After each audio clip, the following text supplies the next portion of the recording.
Wash, rinse, and repeat from 2025 to 2026, right? When it comes to what's happening in Augusta. What am I talking about, Diesel? You look at the leaderboard right now. Oh, boy, does it look familiar to the Sunday round, the fourth round last year when Rory McIlroy and Justin Rose went head-to-head, and we all know that the playoff, Rory McIlroy prevailed, and it's early. There's still a lot of golf to play, but thus far on this Friday, Diesel, Rory McIlroy and Justin Rose are both feeling themselves. Rory at now 8 under on the day.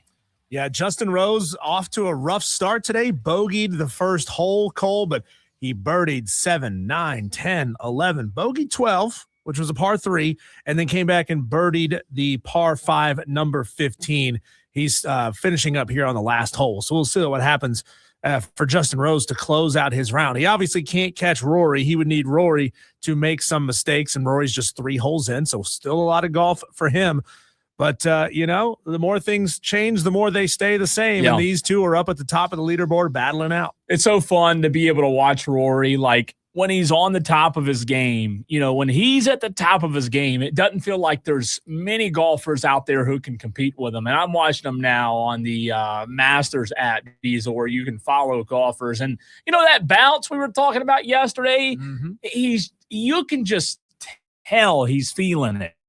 And he came out, and I think ESPN, for the bad job I think they've done 1,006 times before in the past, I think they did a good job this morning immediately having a lot of this morning's coverage be about Rory, Diesel and the round that he played yesterday. And I was watching an interview with Rory last night after his Thursday round, and man, the freedom he had before the round started yesterday, Diesel, the freedom he has now, it's the same freedom you and I and a lot of other people out there thought he would play with last year in the next 3 majors. But you remember, he didn't win anything else. He wasn't the best after that Masters win last year. It's almost like the Masters now is a reset for him mentally, where he can just play. You watch him play right now. I mean, for goodness sake, a birdie on a par 3 where he just laid it up beside the pin. It looks too easy right now for Rory McIlroy. Playing some phenomenal golf. We've got some good rounds of brewing out there right now in Augusta National.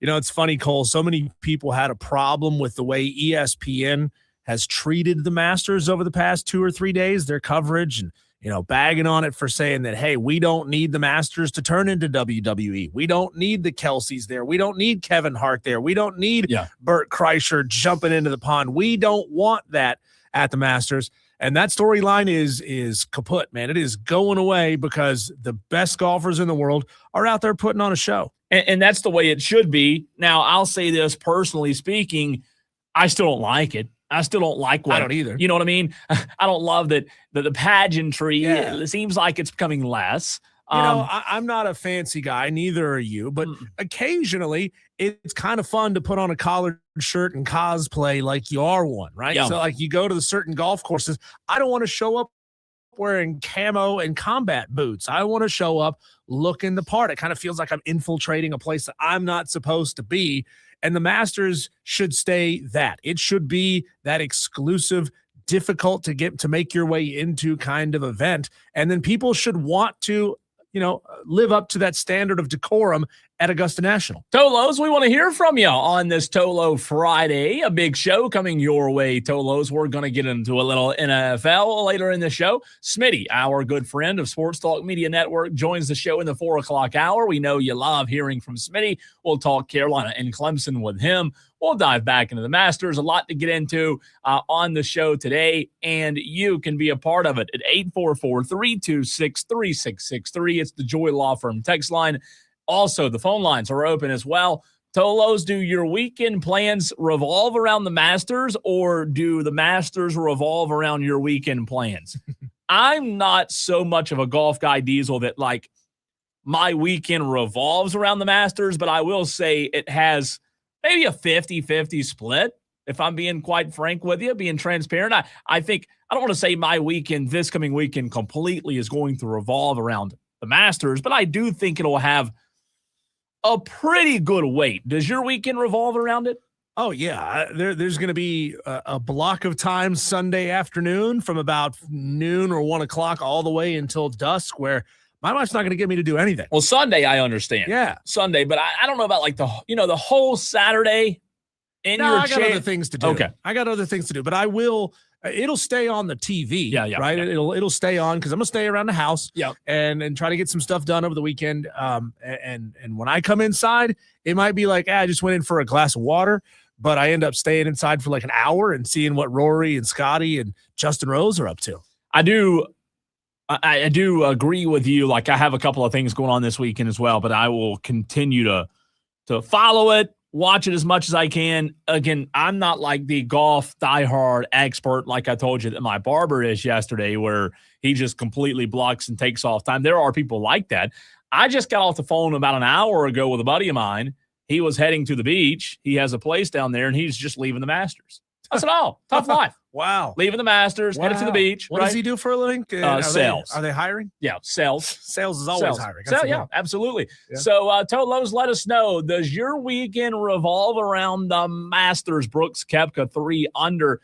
Let's take a look at the leaderboard, Diesel. Rory 3 under right now. He has sole possession of first place. How about that? You also have Sam Burns, Justin Rose, T2. Patrick Reed, Wyndham Clark, and Tyler Hatton, T4. All three of those in a little bit of a logjam. Look at Rory's buddy, Shane Lowry, not far behind him at T7. Mm-hmm. I kind of felt like maybe it was disrespectful. I kind of felt like Shane Lowry had fallen in the background a little bit in the golf world. Still playing high-level golf, but you just don't hear his name as much as you do a lot of these others.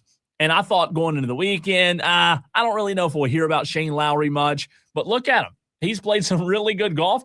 He's through 7 so far today, as Rory misses about a 10-foot putt there for birdie, so he will tap it in for par, Diesel, and he is now through 5. And, he bogeyed 5. Look. Oh, look at Rory falling apart. He bogeyed 5. So there's his first bogey of the day, by the way. Think about it this way, though, Cole. It's been 7 years since Shane Lowry won the Open Feels Championship. like it. It's been a while, right? It's been a while. And you're right. He has played really good golf in there, and he's been in the thick of things a couple of times. But, hey, in this game, we love winners, and you want to follow the winners, and you want to follow the ones that, have something bigger than maybe just this tournament to play for. I've been watching. I watched more Masters yesterday and today than I have the last couple of years. You can bogey in Augusta National. You can bogey. Like Rory bogeying, Jordan has, Scotty has. It's the double bogeys. That's what you can't do, right? And like compared to other courses out there, Augusta, it's a very challenging course. It's not the most challenging out there. It's challenging in its own unique ways, but you can get away as long as you're not like making it consistent and making a habit out of it. You can get away with a bogey here and there. You look at some of the best golfers yesterday in that first round, Diesel, in round 1, they had a couple of bogeys scattered in there. So a bogey here and there is not going to kill Rory or Justin Rose. I think Bryson showed yesterday, though, it's the doubles and the triples that can quickly lose you this tournament. And speaking of Bryson, we talked about how bad he was yesterday. As of right now, at this very moment, Bryson is T56 and verge of missing the cut at 5 over. He's 1 over on the day, 2 bogeys and a birdie. So he's 1 over on the day through 6. So he playing a little bit better today than he was yesterday. Yeah, but he's still +4, and you gotta. The cut is projected to be at T50, +4. right? Yeah, T50. So he's gonna have to make some moves, Cole. He's gonna have to hit some birdies if he wants to stay safe. Aaron Ray, the golfer that won the par 3, he is falling like a rock. He is T31 at +1. Ooh. He has gone. Let's see, +1 on the day. He is done. He is in the clubhouse. So he's in all likelihood going to be very safe going into the weekend, but. Remember, no golfer has ever won the par 3 and the Masters tournament in the same weekend. Can I interest you at all, Cole, in the story of the golfer that had gone to live chose to come back, Yep. paid all the penalties. He is now in good standing with the PGA. Brooks Koepka has 3 out of the 4 majors, and you know which one he needs to get the career Grand Slam? This one. He's playing good, man. Yeah, he is, he is -3 on the day. He was even par yesterday. It's good. He's -3. It's good. He's right there. He's T8. He's there. He is there. He's got an opportunity. He's 5 shots back from the lead if he gets hot. And a couple of the guys in front of him, even just stall or stagnate just a little bit, there is an opportunity for Brooks Koepka to step in. That's a big story. He shot a 71 yesterday. He shot a 69 today. It's a big story. Like, I don't know that it's as big as Rory, but I think it is. I mean, you talk about a guy who went to the hated live, and you mentioned needing that Masters win. It'd be a heck of a redemption story. It would be. So he's right there. He's right there in contention at T8. Let's look at his scoring summary. No eagles this weekend for him thus far. 11 birdies, 17 par, 8 bogeys. And that just goes to show, look what I said, 8 bogey. He's bogeyed 8 times in 2 days, but he's still T8. His problem, though, is he is wildly inaccurate off of the tee box. His driving accuracy, Cole, is 57%. That ain't good. Yeah, this is his 11th Masters start, by the way, Diesel. Finished a runner-up in the Masters 2019. Remember when Tiger won it? Brooks was runner-up. Yeah. 2023, finished a runner-up to John Rahm, who, oh my God, John Rahm's not even going to make the cut this weekend. His high finishes, Brooks' high finishes 2025 included the French Open, T12, and the U.S. Open.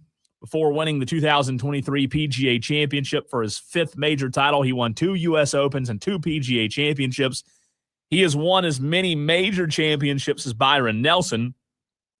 Obviously a 2-time All-American at Florida State, 35 years old, still young, still young. So that'd be a big story. What about our local product in Jacob Bridgman, Diesel, from Clemson and Chapman High School? He is T31. He didn't have as good of a day today as he did yesterday. Yesterday, he shot a 71. Pretty good, right? Yeah. Today, he shot a 74. So he is now at 1 over par, T31. This is his first time in the Masters? Ever, yeah. Hey, he'll make the cut.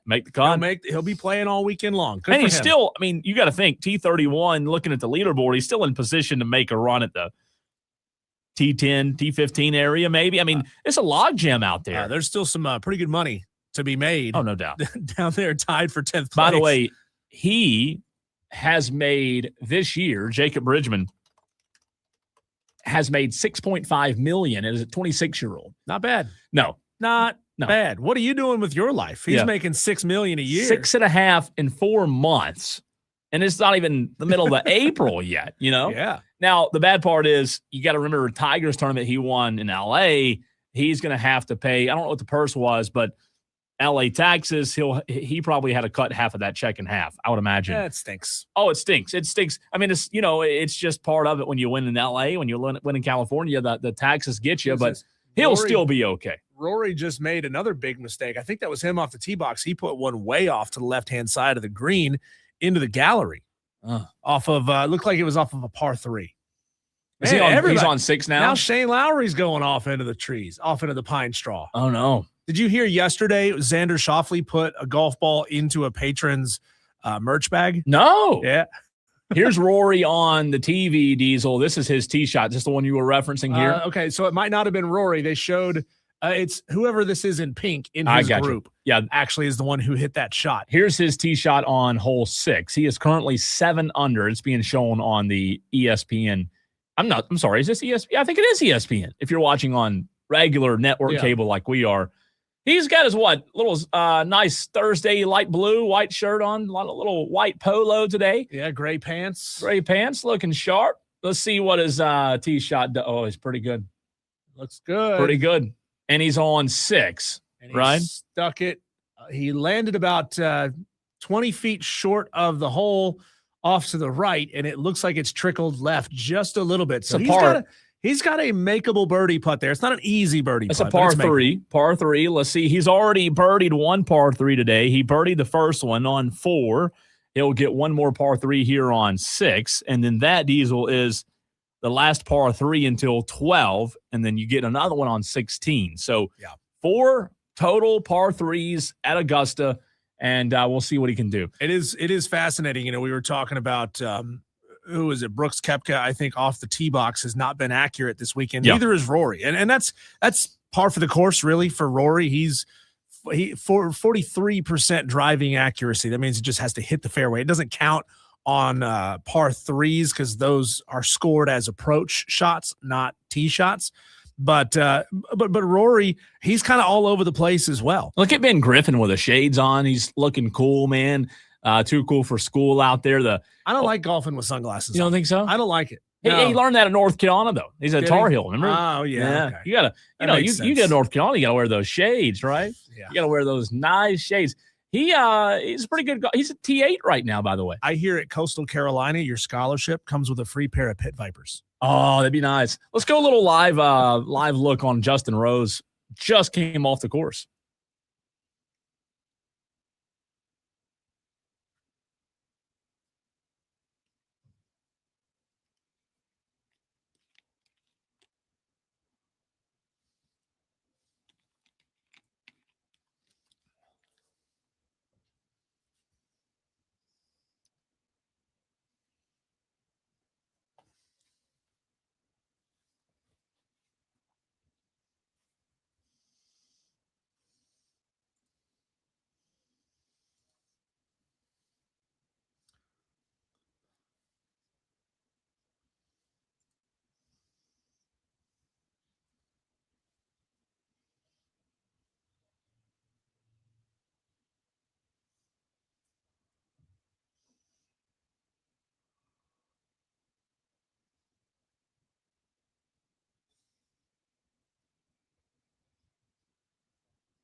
But basically all I had to do was get that putt started and it was going to feed down close.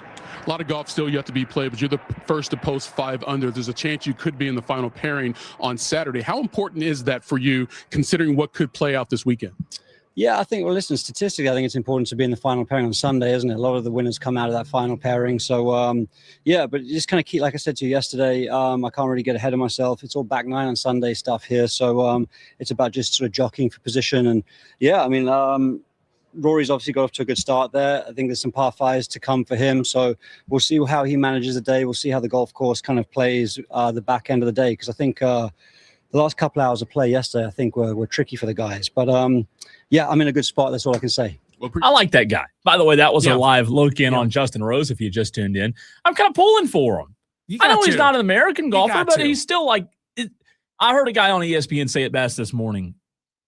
Justin Rose deserves to be in a green jacket. Like that guy, he's put in so much time, so many runners up. He might be one of the most consistent golfers ever to play this course. I mean, he is just great time in and time out. Scotty Scheffler, on the other hand, not great today, Cole. No? He was in one of the late pairings yesterday. As a matter of fact, Scotty was finishing up his round right as the show was ending yesterday, and Scotty got out early, so he's now through 16, 2 holes to go, and he needs to do some work there because he's got 4 bogeys on the day, 2 birdies.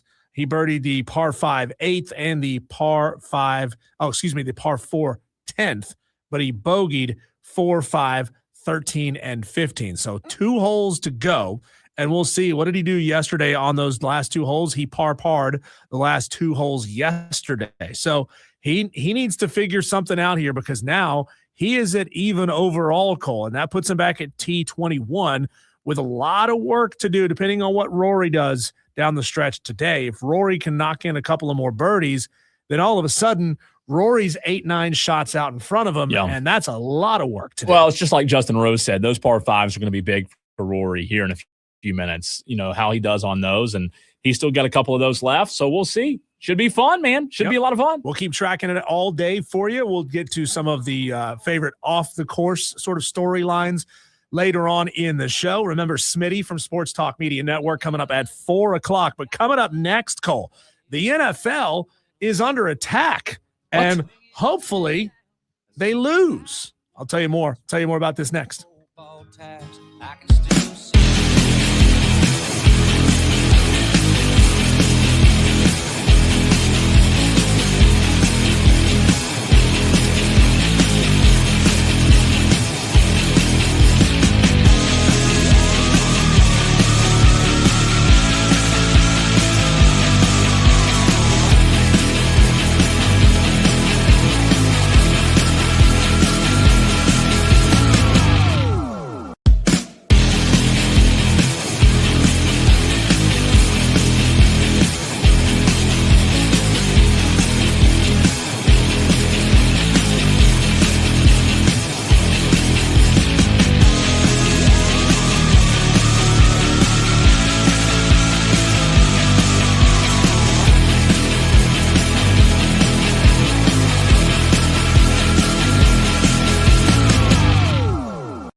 You know, Cole, I'm sure all of us would be shocked to know just how many grenades Roger Goodell has to jump on a daily basis, right? I mean, we saw last week, 2 weeks ago or so, an intrepid attorney in the state of Florida was going to sue the NFL to get rid of the Rooney Rule. And Roger Goodell had come out and say, no, the Rooney Rule is a good thing. We really appreciate what it's done for the league, and we're going to keep it.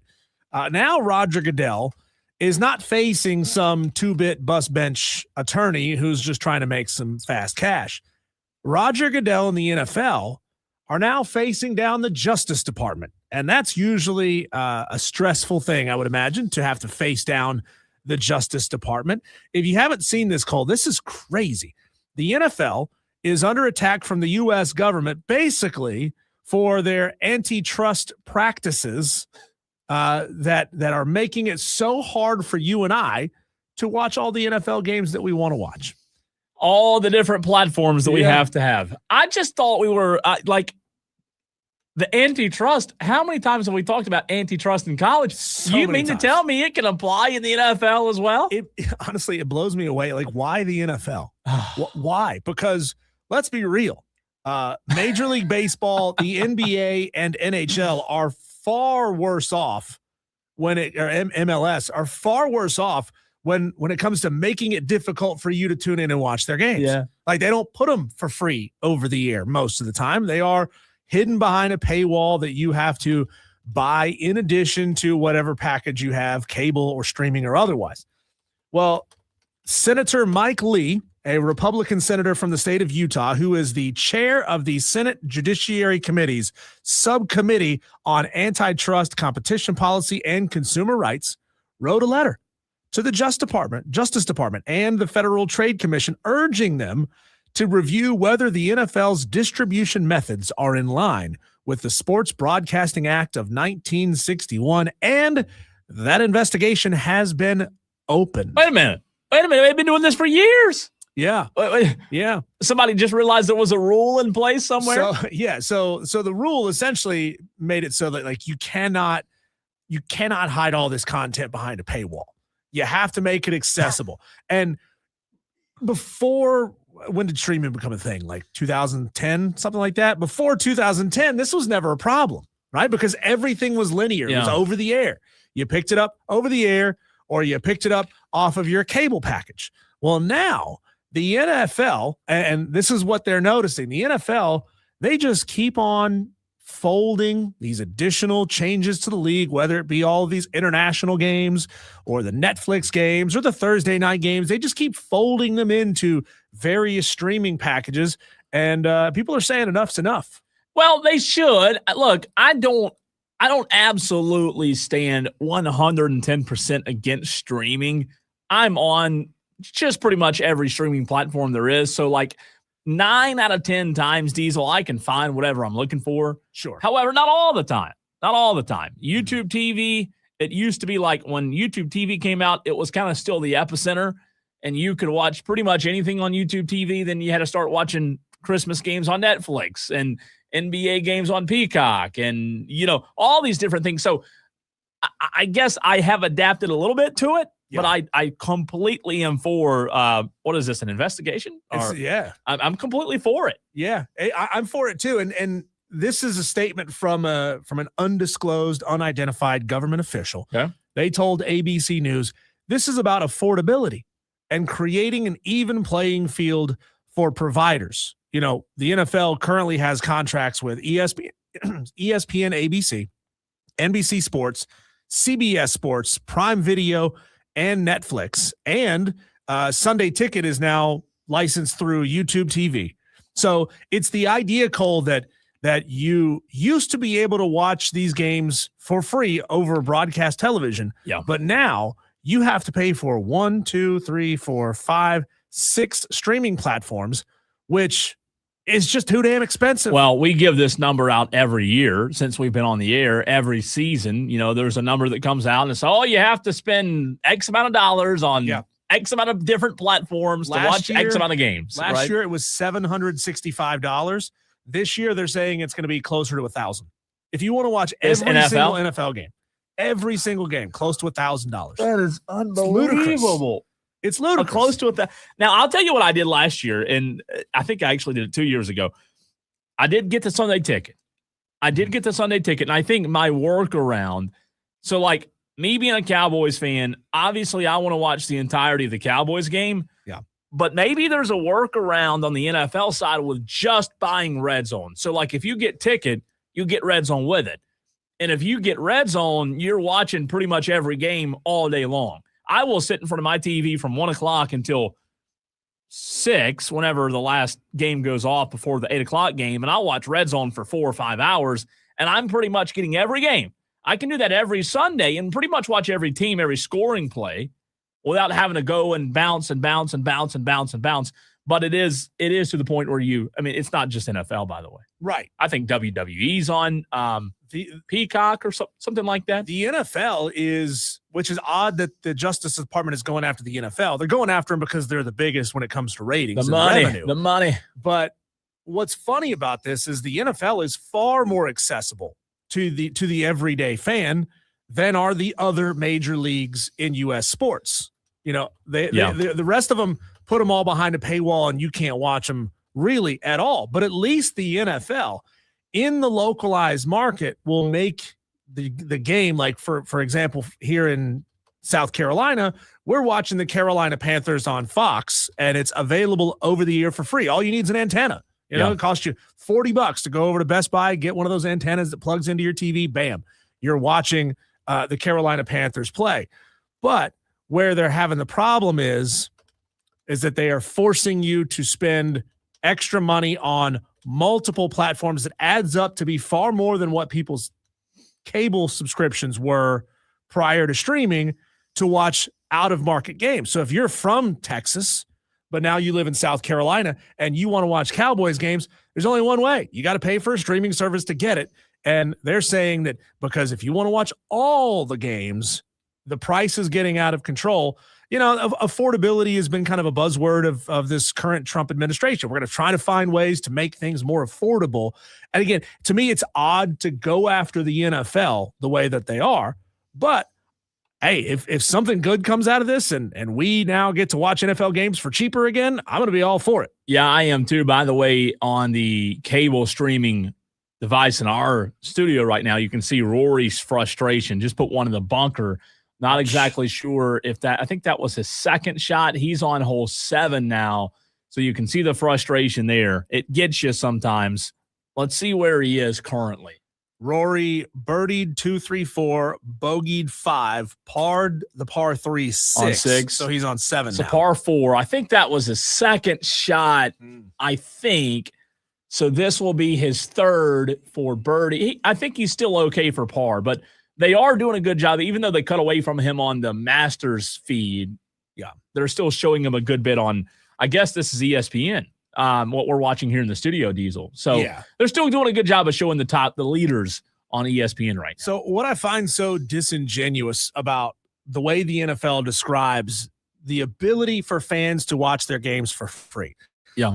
The NFL claims that their media distribution model is the most fan and broadcaster-friendly model in the entire sports and entertainment industry, with over 87% of our games on for free broadcast TV, including 100% of the games in the markets of the competing teams. Sure. Again, 87% of games on for free just means in the market that you're watching them. And you're still paying for something to watch. You're still paying, yeah.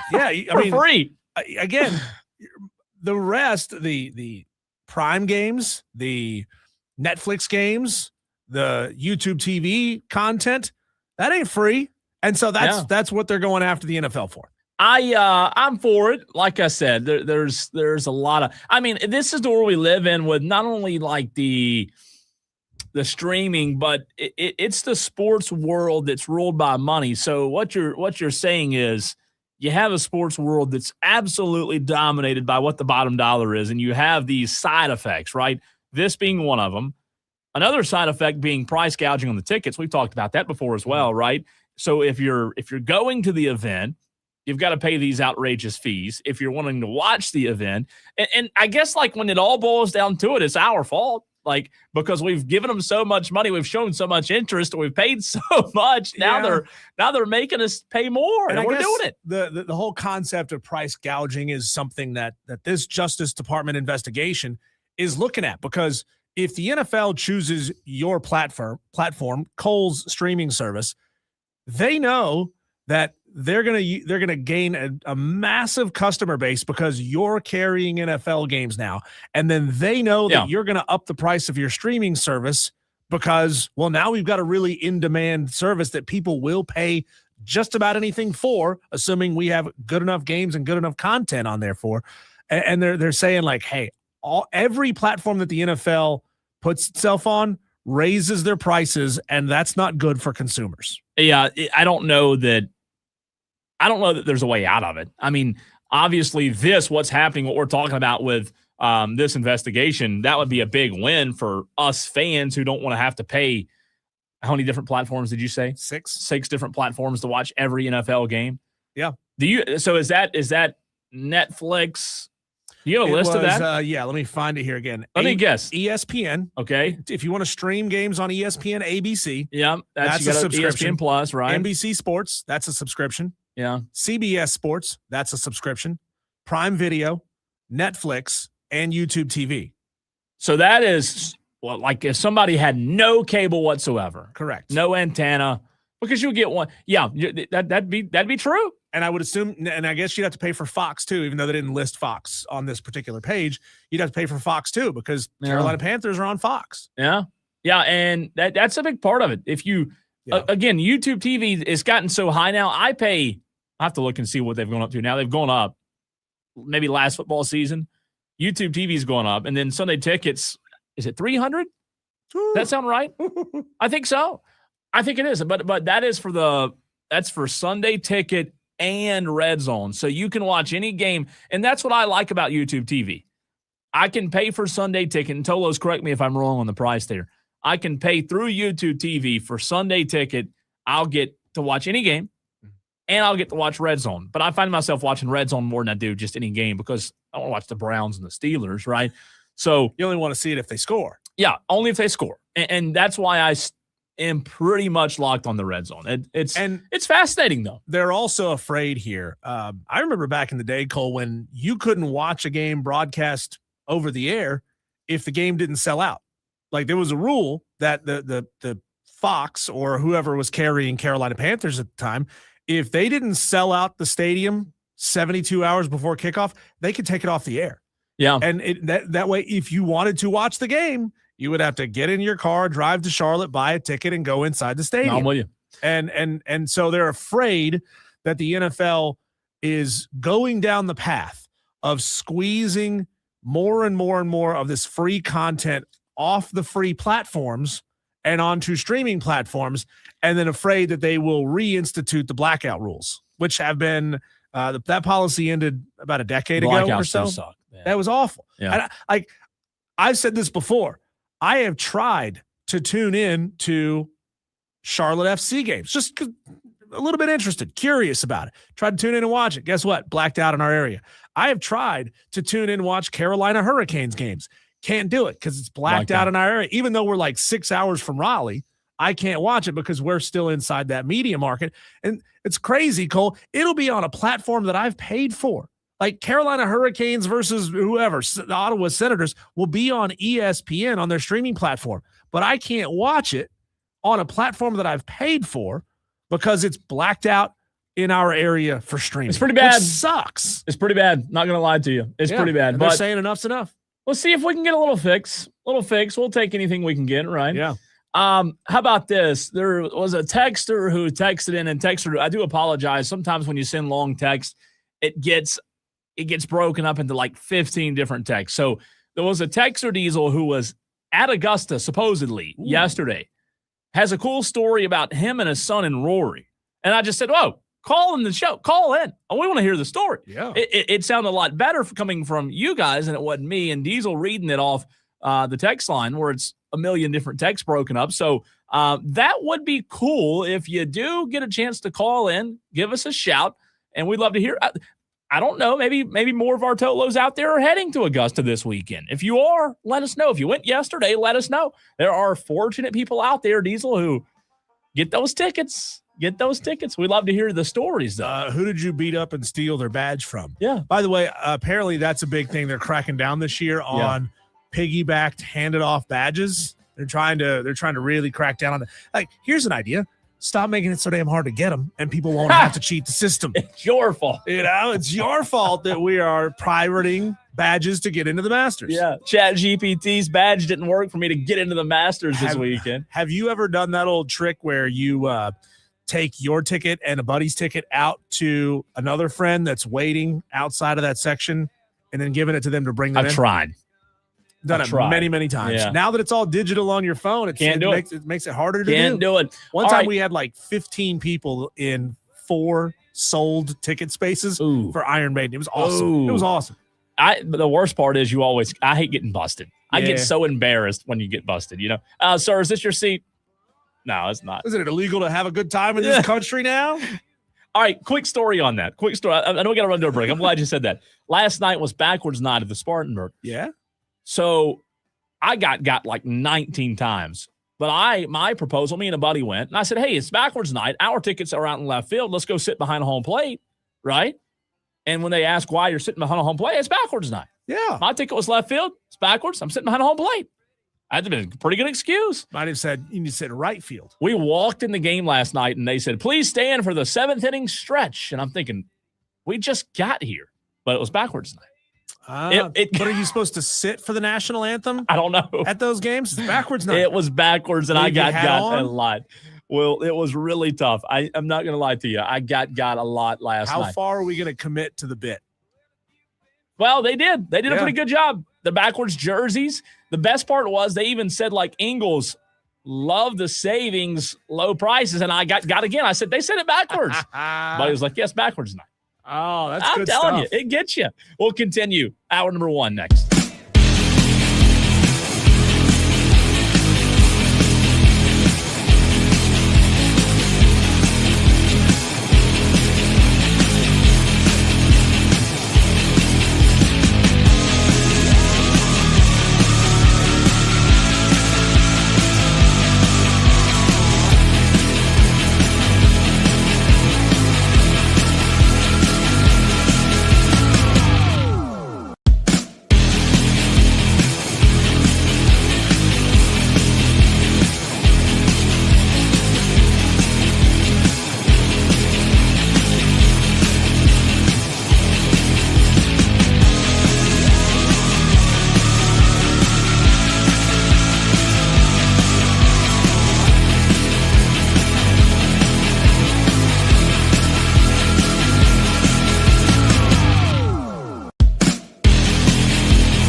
Jason and Diesel on the Fan Upstate.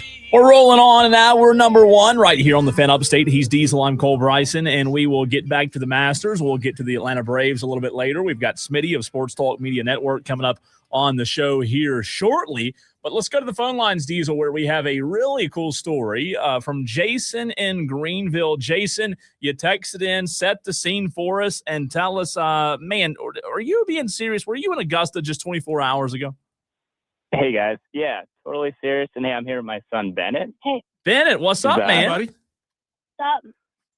All right, let's hear it. Bennett, let's hear it. Yeah, so Bennett's 10 years old, and we totally lucked into tickets. Last minute, we got free tickets from our friends that just had extras. So we weren't planning on going, but we got there. Yeah, I know, right? Where do you find friends like that? None of my I friends know, would right? give me Masters tickets. Those are the best. Those are the best friends for sure.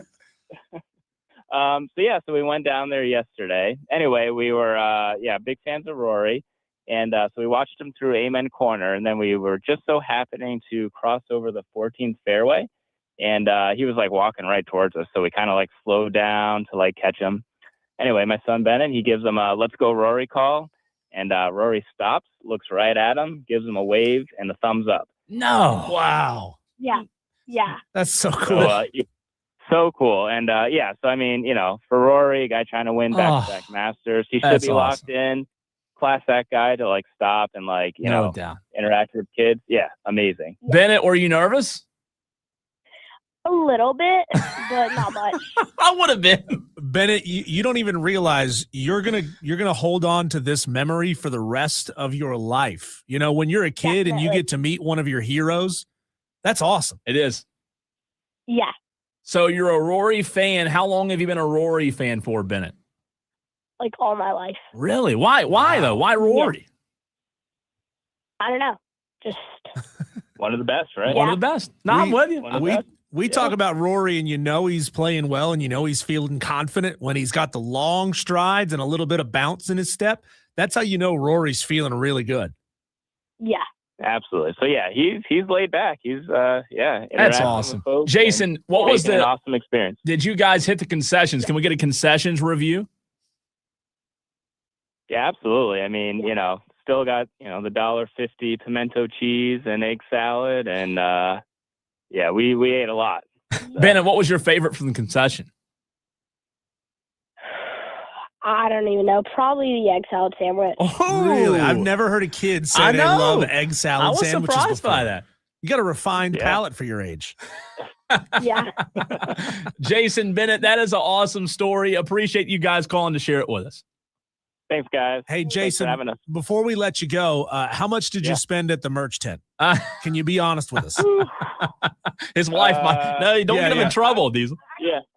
Oh, you want to tell? Yep. $560. Whoa! Wow, how about that?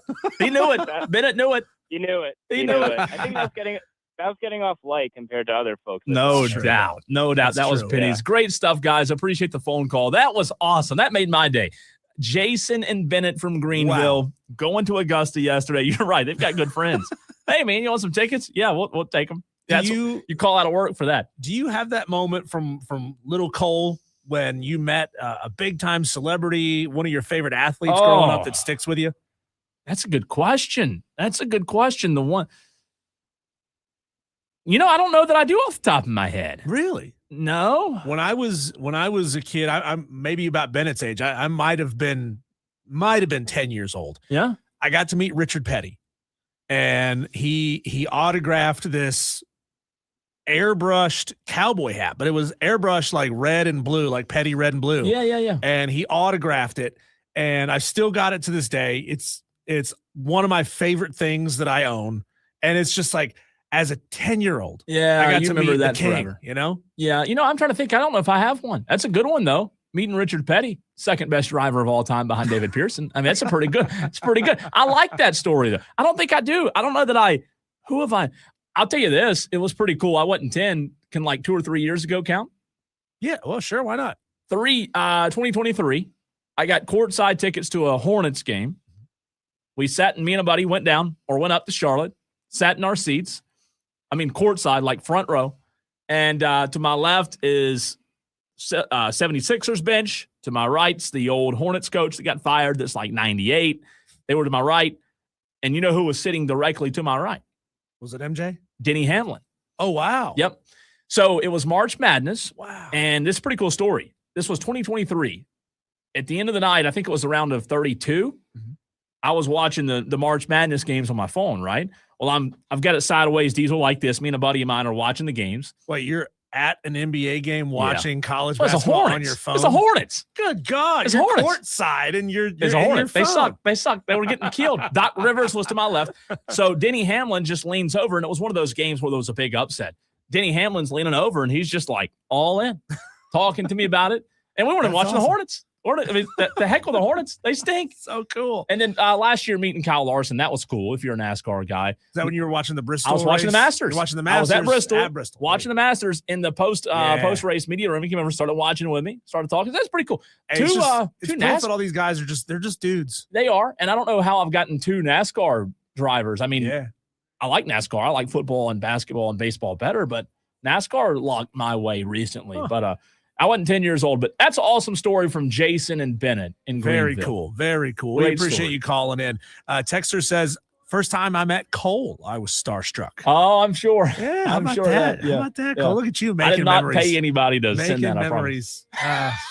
Just think, one of these days, Cole, you're going to have somebody come up to you and say, I've been listening to you on the radio all my life. And it will make your heart grow 3 sizes, and it'll also make you feel old at the same time. Yeah, that's true. That's true. When we come back, let's talk to the most loquacious man we know, Smitty. Sports Talk Media Network coming on Wire to Wire next.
might be the greatest sports weekend of the year with the Masters, especially with Rory McIlroy playing well. Everybody's going to be tuning in to see if he can go back-to-back. Joining us right now on the show, Smitty of Sports Talk Media Network. Smitty, is it inbounds or out of bounds to buy and wear Masters merch that you purchase on Facebook Marketplace from these folks that go out and buy up $1,000 worth of gear and then just turn around and resell it to schlubs like us? Okay, wait. So is it inbounds to be the seller? To be the buyer, to buy it and to wear it. To be the buyer. To buy it and wear it. It's a good point, though. That's completely okay. Look, okay. When I see someone, and they've got, I'm trying to think, they've got the little Phil Mickelson pot belly and the visor, and it has the Augusta National logo on it. I never think to myself, oh, that guy's been to Augusta. I don't know. I don't know what's going on in this guy's life. It's a good point. I think, I just look at it. That guy loves golf. That guy loves, and further, and this is where I am. I don't know that I would say I love golf, even though, when the majors are on, I get locked in and I really dig into it and I love the drama. But man, I do love Augusta. Augusta National, full effect for me. I love it. It feels in some ways like it belongs to us, even though it's just across the state line in Georgia. Mm-hmm. So I do love Augusta. I love this weekend. And you were talking about Rory. Everybody's locked in to see if he can repeat. Hey, I'm kind of been all about Jacob Bridgman. Wanting to see, looks like he's going to make the cut now out of Chapman High School and obviously a star at Clemson. Holds the record, 50 rounds in the 60s at Clemson. So with all the Lucas Glovers and DJ Trahans and everybody that has come through Clemson, he's shot more rounds in the 50s at Clemson under Larry Penley than anybody else in Tigers history. Super impressive guy. And Andrew Novak played at Wofford. He did not make the cut, but I was kind of locked into him too. And everybody, of course, knows Dustin Johnson. I'm a fan of his wife, Polina Gretzky, fan of her Instagram. But I really, really am wanting to see Jacob Bridgman play on the weekend. I'm excited about that. No doubt about it. Smitty, we just had in the very last hour a caller call in from Greenville. Him and his son went to the Masters yesterday, and his son, they were walking across one of the crosswalks, crossed Rory, and Rory gave his son like a thumbs up, head nod, kind of wink. You ever had one of those moments? Diesel asked me, I want to ask you, in your entire life, not showing your age here, but one of those moments where you were starstruck with an athlete like that?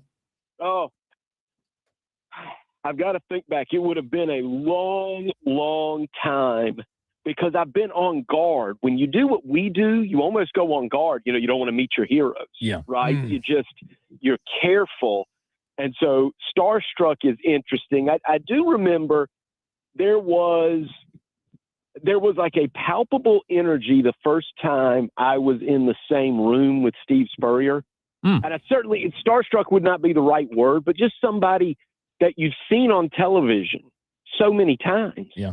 And then you're standing within earshot. You're standing there, you kind of got your recorder out and everything, and he's talking and answering questions from your colleagues. That was a big deal. Hey, go to the Wayback Machine. When I was a kid, I met Alan Thicke at the, you may know, he married Gina Tollison, who's from Spartanburg. He was at Westgate Mall when Westgate Mall was a thing, kids. It was hot, man. It was hot. Foot Locker was jumping. Shout out to Fanfare. And anyway, I would just say I saw Alan Thicke, and I wasn't a kid. Maybe I was in high school. That was crazy to me because he was on Growing Pains, at that moment. You go home and it's like syndicated. And there he was at Westgate Mall standing in front of KB Westgate Mall. I didn't think that was going to get brought up today on the show, but it did. What most people don't realize is that Smitty was actually the little boy in the Mean Joe Green Coca-Cola commercial. Yeah. No, and I met, I remember the first time I'll tell you what, for me, it's bigger. When I was younger, it was bigger to me as I got older and I got to do a one-on-one interview with Ric Flair, and you just start to get into the business and you meet people, Barry Sanders, people like that. Does it suck though? I didn't mean to interrupt you. Does it suck though in a way? Like I'm with you. When you do what we do, you don't have the same feeling when you meet these people. No, I wish, because and usually it's in a setting where they're selling something, right? Like that's why they're there. They don't like you. No, I will say, if I could tell people that were, like the young people that are getting into our business and doing what we do, one of the things you've got to tell them about is some of your fairy tales are going to be ruined because of the people you meet and the things you will find. Yeah. Look, without naming names, just like there's things I'm not a fan of anymore. Yeah. That I used to be a fan of. Like, I'll tell you one, because we'll probably get to this. The spring game. Spring game, me covering it has completely ruined it. It's such a waste of time. I know it's a waste of time. You realize it's a waste of time when you have to write the story. Yep. And then you look back at last year's story and you say, so this guy was the spring game hero, and then he was like, seventh string by the time fall came out. Mm-hmm. The coaches were just putting him out there, and even though he flashed and looked like he could do something, they were just putting him out there, and they were hiding their other players. And it's just, you just can see through it after a while. And I hate to be that way, but there's a few things like that. The spring game is one of them. And some of what we get to see behind the scenes, I think a little bit, ruins. And I would say this, there's people that you meet, they say don't meet your heroes. And it's turned out they're not heroes, but people you might respect, that you slowly lose respect for the more times you encounter them. Can I interject the here? way they treat other people. And share mine before we move on to a different topic. Mine's Clemson. I grew up a Clemson fan. And Smitty, maybe I'm stealing the words out of your mouth that you don't have to say, but when you do what we do, and I'm going to say it, when you go to Clemson, you meet the people at Clemson, not everybody, but a lot of people are the holier than thou, like we walk on water mindset that Clemson has. You try to get media availability with them, and it's like, oh, well, we'll see. We'll pray about. And then you go to South Carolina, and they're like, yeah, who you want? You want Spurrier? You want Beamer? You want Maneri? You want it's been Clemson for me, and that is weird, Smitty, because I grew up a Clemson fan. But working, do you relate to that at all? Yes, and I wasn't even going to say Clemson. Okay. And by the way, so it's sport by sport. The Clemson football is one thing. Carolina football is another. Sure. Then you've got Carolina baseball. Clemson, how they treat you when you go to Carolina women's basketball. There's sport by sport, depending on how you get treated and what you end up thinking of what's going on inside. Let me give you a good one quickly. Because this will. I don't want to be negative. You asked about being starstruck or anything like that. Before I could remember, so it's a two-part story, but before I knew this, there used to be something called Sam Weiss Sports World in the upstate, owned obviously by Sam Weiss, very famous football coach, quarterback originally, and then he was a football coach and coached in the Super Bowl with the Cincinnati Bengals. He had done a major favor for my older brother who needed his Pony League level football jersey repaired like the night before a game. And Sam Weiss did it, not his employees, the man, Sam Weiss, who was coaching. Huh. And then years later, he came and spoke at the Spartanburg Touchdown Club. And I spoke to him for a little while. And this is just before his death, it turned out. And he could not have been a better guy. And that's what you love when somebody that you've seen on television, you tell a story like that, you figure that he didn't remember what had happened, but what he said was, I was happy to do it. To do it. Always loved seeing kids play football, and I'll do anything for them.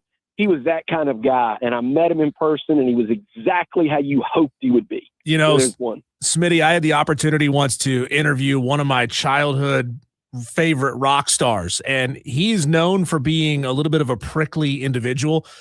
They were touring, playing a record that was like 35 years old. And I asked, hey, was it a challenge to go back and relearn some of these songs? Because he hadn't played them live in like 40 years. He looks at me square in the eyes and goes, really? That's your question? He goes, no, it wasn't hard to relearn them. I wrote them. I know how they go. And then I swear to you, 24 hours later, I'm listening to another media outlet, and the bass player from the band said, yeah, it was really hard to go back and relearn some of these songs we hadn't played. I was like, you got to be kidding me. Yeah. Like, he just dressed me down Like tried to make me feel tiny. But some people are like that, man. Some people, you get the good ones and you get the bad ones. We're talking to Matt Smith, Sports Talk Media Network, here on Wire to Wire with Diesel and Cole Bryson. Trump had his EO about 10 days ago, which says 5 years of eligibility with one legal transfer. The NCAA has now kind of fallen in line and proposed similar rules. What are your thoughts on how that might affect the eligibility mongers? Are they going to be satisfied with an extra year of eligibility, or will this thing get sued into oblivion? I don't know what will hold up anymore. I really don't. And because, what we saw with Diego Pavia, but now I know that Chandler Morris at Virginia has not been granted a 7th year. It seems so case by case. But I'll say that I'm not going to give Donald Trump credit for this. Not only did I come up with this idea, a lot of people did. I heard John Calipari mention it for quite a while. And trust me, there's a lot I don't have in common with John Calipari. but to me, this is the way to go. I've always believed, these are one of those, you could pull the tape. I always believed that a kid should get one transfer because of all the things that happen with the coaches changing and you being, almost, for lack of a better word, sold a bill of goods, tricked, told you were going to be a running back and you get there and they hand you number 54. They want you to be a linebacker. Kids get lied to. That's just the way it is. And that's just part of recruiting. And since so many people do it, you can't blame the coaches because they're just playing the game. But the kids don't know how to play the game yet. They're 17. They're in high school. They're not playing. They're playing football. Yeah. They're playing it life. So I'm okay, give them the transfer. But after that, your eyes are open, booby. Now you have to understand this is a business. Coaches can change jobs. You're choosing the school, not the coach. They may lie to you. They may try to switch your position. They may lie about injuries. This is the world now. You're in the world. So I always said you give them one, but now wave the magic wand, you're an adult. And it's Dabo Swinney, by the way, that has been beating the drum for 5 to play 5. So essentially you can get rid of all of the court cases, the double medical red shirt, going somewhere, transferring somewhere, and then they disband the program or they drop a level. All these things that have happened to kids, COVID year, all of that. And I like Dabo Swinney's idea, which is, hey, let's just do 5 to play 5. That way you can redshirt a kid if you need to, if he can stick it out. Also, the one transfer. All this makes sense to me. This is one of the things that makes sense. We heard it for a long time, but what you asked was, will it stick? I doubt it, because when's the last time there was a good idea that came to college football and was actually implemented? It's all the bad ideas that seem to get implemented. No, you're right. You're exactly right, Smitty. Hey, let me ask you this. You live down there right in the thick of it. One of the quietest teams in college baseball, one of the best teams. Of course, they don't get a lot of national publicity, but they're in Conway. And, man, they've had Wake Forest's number this year. They beat them twice. They've beaten Clemson. This team, no surprise with Kevin Schnall leading and what he was able to do last year with this ball club, Smitty, but Coastal Carolina, not only do they feel like a good story this year, they feel like maybe they're a legit contender, like to make a really deep run in college baseball, right? Yep. Yet again, if they can keep their pitching staff healthy, the pitchers that they have, they're well coached. They recruit really well, and then they develop even better after that. And I think we've been having the conversation, and I'm really watching this. I may adjust my opinion. I was so concerned, especially since we saw the lack of Cinderellas in the NCAA tournament the last 2 years. We get some upsets, but really making runs. Yeah. I was really concerned, about college baseball and what money is doing to it. Again, it's not even a money conversation. It's kind of a resources conversation. And are the kids going to stay? But I think 2 of the top 15 teams in college baseball RPI are from the Sun Belt. And I think Missouri State's in there as well. So like 3 or 4 of the top 20 are mid-major schools that don't back down from anybody. And I don't know. I'm struggling. Maybe they can make a go of it.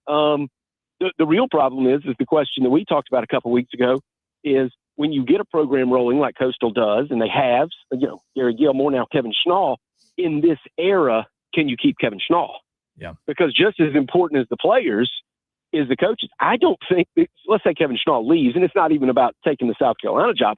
just a good job that opens and does, gets a doubles, triples his salary. Good for him and his family. Congratulations. Best of luck to you. You can't replace him. There's not Kevin Schnauz growing on trees. Just like ask Gamecock fans, there weren't Ray Tanners growing on trees. Yeah. Sometimes you lose someone at the helm of your program you just can't replace. And that's not even about money. There's just another guy like that. And I think that's what Coastal will encounter if they ever lose him. I hope they don't.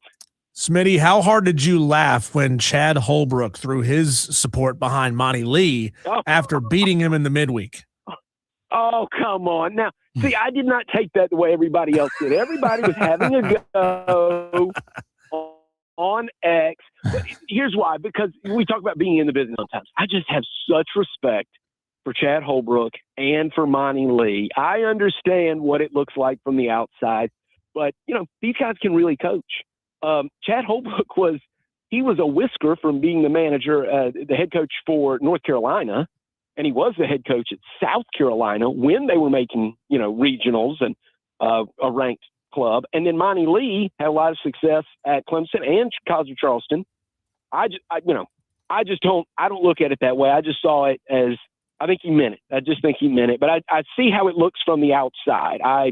It would have been like, Buster Douglas knocking out Mike Tyson and then saying, you ought to give him the WBA title. He's a really good fighter. I get it. I get what it looked like. But I have such respect for those guys. I'm not going to laugh about it.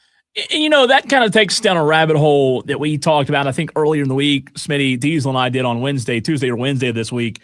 We talked about it with Lamont Paris, and we were talking about somebody else as well. But we live in this era where if you don't succeed at where you're at, you're labeled, you're not a good coach. You're a bad coach, right? Yeah. And I think you and I and the tree outside can all agree that Monty Lee's probably a pretty good coach and probably forgotten more baseball than we'll ever know. But I think what we miss, we can't label him a bad coach because he is a good coach. He knows baseball.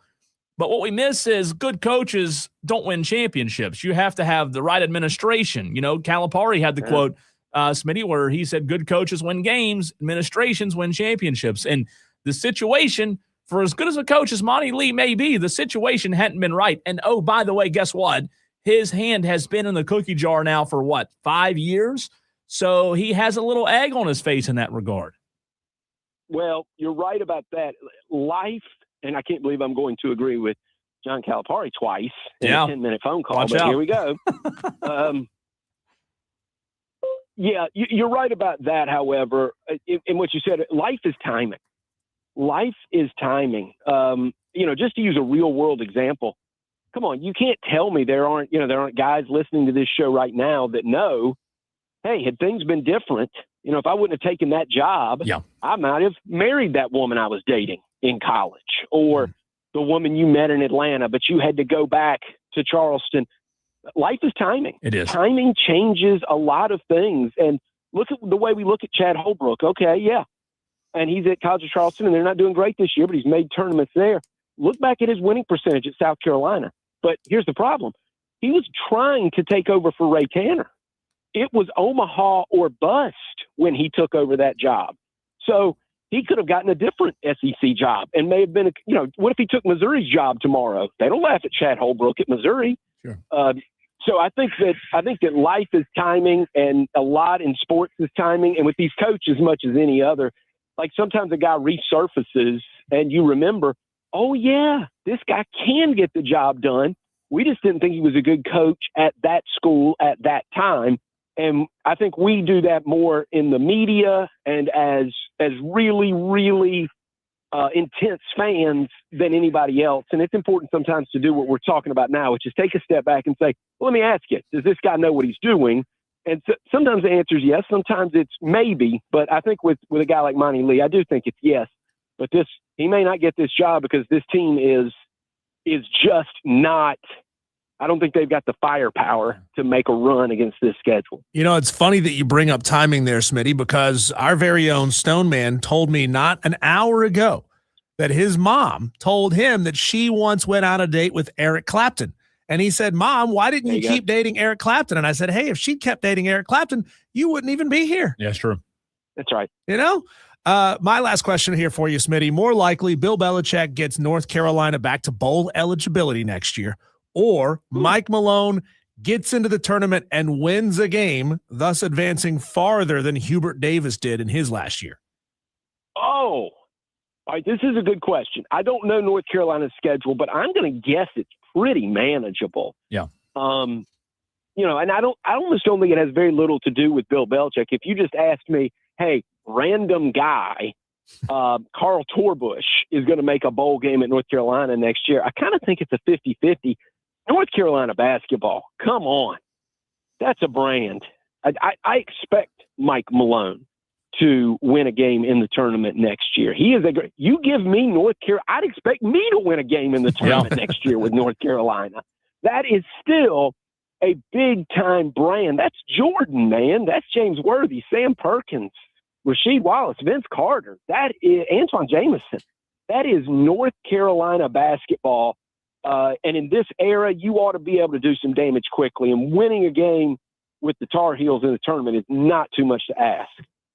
Smitty, my last question for you, piggybacking off of that, if the brand's so big and beautiful and blue, why did Ben McCollum and everybody else in the west part of the great United States turn the job down? Well, I think there might – well, because of partly of what we talked about, which is timing, and maybe there's some other people, you look at where you are, if you're at Arizona's a brand. Sure. Maybe you look at some of these other jobs and think in this era, I can win here. Now, so I guess I'm going to talk out of both sides of my mouth because I do agree North Carolina's biggest, still one of the major college basketball brands, but we just saw Kurt Signetti win a football championship at Indiana. Yeah. Michigan is a big-time brand, Fab Five and everything, but it's not, at the top of the heap. I think the argument would be for those guys, they think, well, I can win here, and I can win here with half the pressure. Yeah. There's probably not going to be they're going to put the microscope on Michael. This is a guy, he's been in the NBA. He's coached all over. He knows everybody. It's kind of like Belichick to UNC. Microscope is there. You remember what an embarrassment it was against TCU to open the season for Belichick. And I think some of these guys realize, if I can make the same money here, pretty good chance of winning, and I don't have to go through that. Yeah. Where if I lose a game like that leads Sports Center. If Arizona loses next year, in an embarrassing fashion, it doesn't lead Sports Center. It's middle of the show. But if Mike Malone does it in North Carolina, you better believe the haters are going to come out on X. Smitty, you are the absolute best. We always appreciate your time. Our listeners love hearing from you as well. We'll talk to you soon, buddy. Oh, I love you guys. And I'll tell you another one. I met Regis Philbin once. Oh. And that guy was aces. I didn't expect that one. I would have rather met Kathy Lee. Kelly Ripa wasn't in the house. They asked, the NCAA tournament was going on. He was at the Marriott in Spartanburg. They said they came to get the sports guy out of the lobby because I was hosting a show there and said, he wants to know what the Notre Dame score is in the NCAA tournament. I said, Mr. Philbin, it's nice to meet you. I went and I said what the score was, and then he told me to sit down and tell me what's happening. He said, I know what the score is. Tell me how they're playing. So I got to have a Notre Dame conversation with Regis. Oh, that's great. That is awesome. Smitty, we'll talk to you soon. See you guys. Smitty, Sports Talk Media Network, absolutely the best. We always appreciate his time. Oh, that was really, really good. All right, Diesel, we've got to get to a Masters update, a little more from Diana Rossini, the audio that I couldn't find yesterday that we do have for today, and maybe even playing back, maybe one of the top 10 phone calls we've gotten on this show, Diesel, if we have time, from hour number one. We'll get to all of that and more next right here on the Fan Upstate.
we need to get you updated on that. We've got a lot to get to. Welcome into the show. He's Diesel. I'm Cole Bryson. So good to be with you on a Tolo Friday.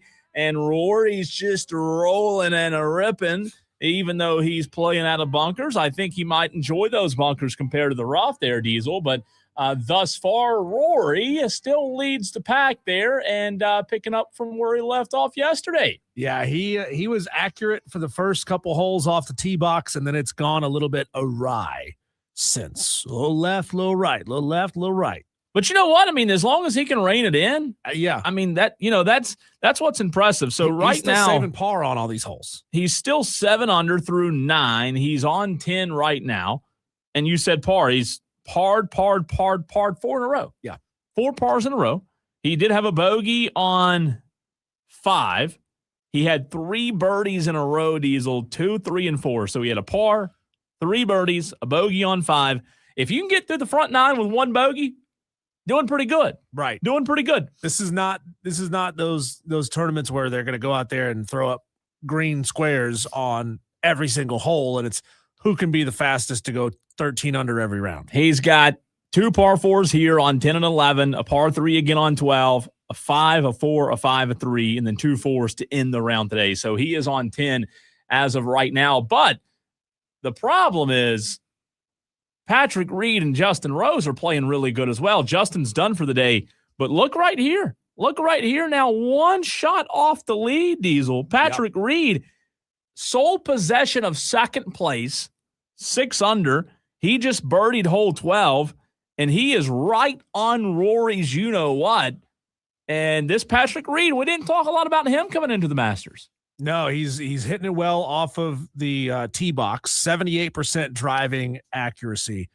He's saving it 50% of the time out of the sand, as opposed to Rory. Let's see where Rory is coming out of the sand, 50% also. So they're neck and neck coming out of the sand. Rory's, I think, had to do it a little more often because he was in a fairway side bunker a hole or 2 ago. He is in a green side bunker now, and Rory's got a difficult little shot. I mean, this next shot out of this bunker next to the green here, he's going to have to get it with a decent amount of elevation. He's going to be like shoulder deep in that bunker, and then it's going to have to carry another probably 25 feet on the green to get to the hole. This is where it's just so vital. Like, I know that the Masters isn't won right now, but like you take these holes, for example, Rory's on 10. He's got a 1-shot lead over Patrick Reed. And again, there's still a lot of golf to be played on Saturday and Sunday. But, man, you talk about positioning all the way through. Patrick Reed playing really good. This is his 13th Masters start. He won the 2018 Masters, Diesel, if you remember, a year before Tiger won it. He had a 1-stroke win over Ricky Fowler. That was pretty much the last time you ever heard Ricky Fowler's name. He made eagle on number 17 in last year's final round to record his 6th top 10 performance in the past 8 Masters. So Patrick Reed plays this course really well. Mm-hmm. He won in Dubai earlier this year. He's finished runner-up a couple of times as well. But this Patrick Reed coming over from LIV, no barrier for him. And we talked about that yesterday. Why do some golfers have a little bit of a barrier there? Why do other golfers that it translates just the same? I don't know. But he plays this course really well. So that's your leaderboard right now. Don't sleep on Tommy Fleetwood, though. Where's he at? Tommy is now T5 at 4 under, Cole. He bogeyed 1, birdied 2, went pars all the way to 8, where he eagled the par 5. It's a log jam right there. And then he birdied number 10. So he's still got 6 holes to go today. 7 holes that he needs to card today. That's 5 golfers at T5. He's got the opportunity there to move up to T3 or make a push for first or second place if he can close out this round really cleanly. And yesterday, see, he's playing completely different from yesterday. Yesterday, he had 4 birdies on the front 9 and then 4 bogeys on the back 9. Wow. 4 bogeys and a birdie on the back 9 to go 1 under on the day. But he started out strong, struggled down the stretch. Scotty finished 2 over today. He is T23 going into day 3, round 3. A name that I don't know. I'm not a golf guy. Maybe you do. He is T3 right now, tied with Justin Rose. Christopher Rayton. I don't Never know. heard of him. I don't know. He's from Norway. Norwegian. Yeah. So Yeah. let's see. Looks like a young guy. Yeah, pretty young guy. He is. This is his first Masters start. Diesel, Born in 98. born 98. That'd make him 28. Is that 28 right? years old. So young guy making his first Masters start.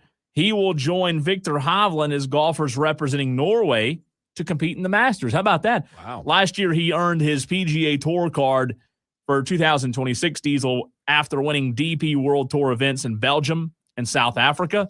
So think about that. He earned his tour card a year ago. A year later, the 28-year-old is in third place on day 2 of the Masters. Pretty good.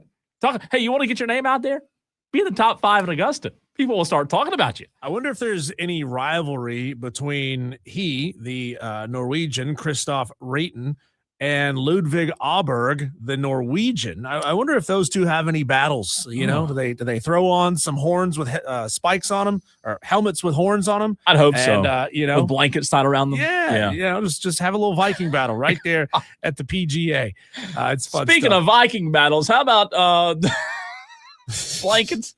That could have been a bad transition to your next. Well, before we get there, Okay. at least our friend from South Africa, Aldrich Potgeier, who struggled mightily yesterday. I mean, he struggled today too, but he is not in last place anymore. So at least he's got that going for him. Davis Riley and amateur Brandon Holtz.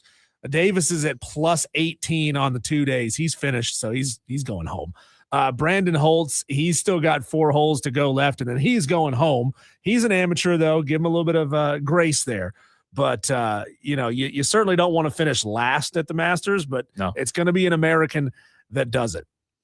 And you mentioned there, oh boy, blankets. Blankets and horns. What'd you say? Horns? Horns, yeah. Horny? What? I'm going to make a blanket statement that This is bad. Usually not a good idea to go on television for years blasting your husband, like absolutely clowning your husband the way Diana Rossini has done for years, and then be photographed at an exclusive swanky Arizona retreat hotel with the head football coach of the New England Patriots all hugging and locking fingers together. Not a good idea, Diana. This was the audio I tried to pull yesterday when I believe it yesterday to Wednesday.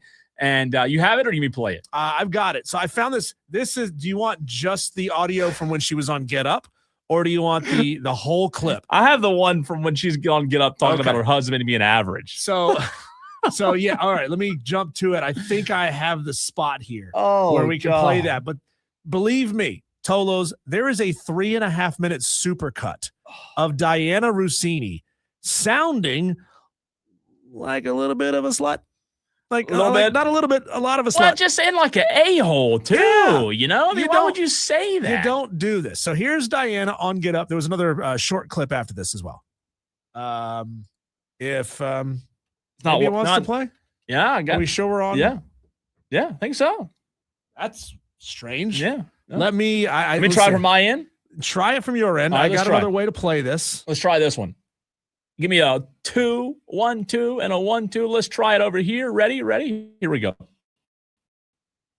I'm married to someone average. I don't post a lot about them. If I was married to someone beautiful, I'd overpost too. You know who lets me know my marriage is falling apart? My mom. So that's good. Oh, does she? Oh, yeah. Really? What did she say? Walk over here. My husband said 2 words to me. He's an Eagles fan. And I'm like, this is a montage, as you can hear. This I have this clip too. By the result of a football game. I was like, he doesn't seem as stressed this year. She's like, you know what? I'm starting to think he's got a girlfriend.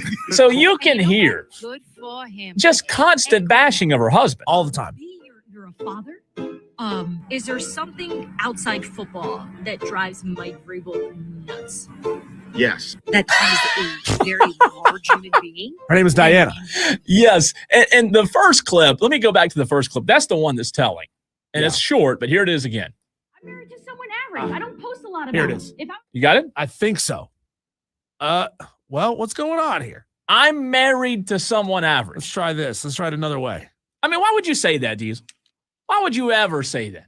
I am married to someone average. Just nothing off my computer wants to play. That's good. It's a Friday. Like nothing wants to play. It's a I'm trying to Friday. play it from different sources, and nothing wants to play. It didn't like you today. Like It it's doesn't like- playing, yeah. but I'm just not hearing any audio. Did you make it mad? Did you take it off? Hey, let's do this. Let's unplug that it, plug thing, it back in. plug it back in. Yeah, blow on it a little bit, right?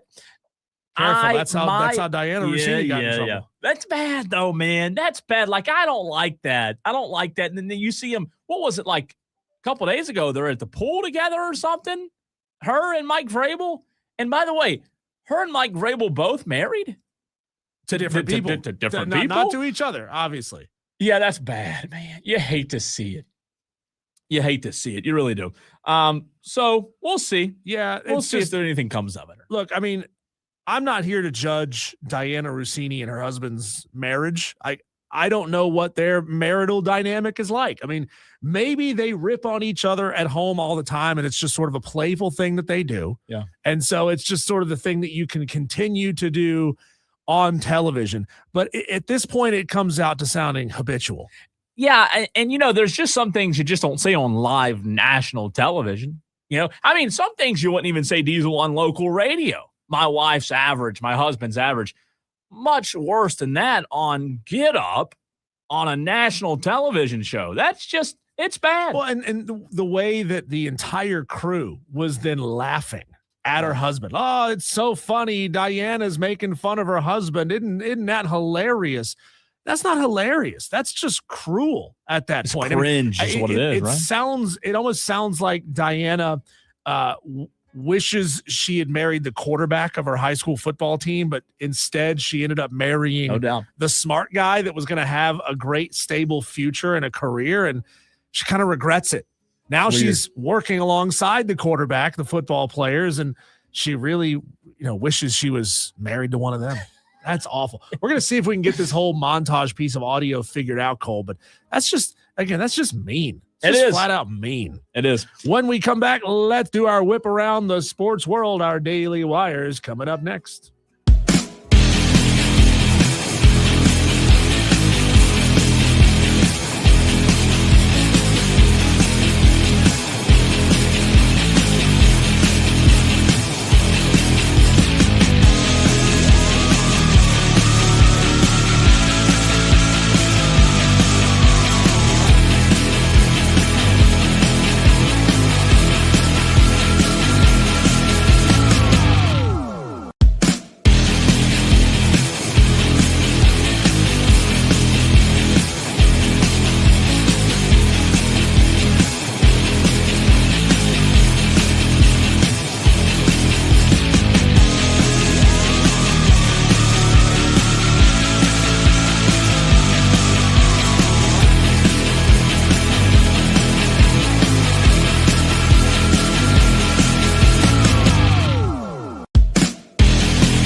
a busy day in sports, Cole. Let's tackle it all in one go. These are our daily wires, the buzz happening around the sports world. How about them Gamecocks? Where's Tom in Somerville? He hadn't even called in yet to gloat about this. It's not 5 yet. I think he gets off every day like right at 5. Hey, if we are the first thing he does and wants to interact with as soon as he gets off work, I love that kind of tradition for him. South Carolina baseball got a huge win last night over Missouri, 5-1. Brandon Stone struck out 7 in 6 innings. Patrick Evans had 2 hits, including a 2-run dinger. Carolina and Missouri continue their set tonight at Taylor Stadium. First pitch, 7 o'clock. And the game will be streamed on SEC Network Plus. Big one, man. Big win for the Gamecocks. You're going to have to choose. Are you going to watch that, or are you going to watch our Charlotte Hornets host the first place in the East, Detroit Pistons, tonight? The Hornets favored by 5.5. Oh, boy. That'll be tough. Yeah, it's going to be a tough one.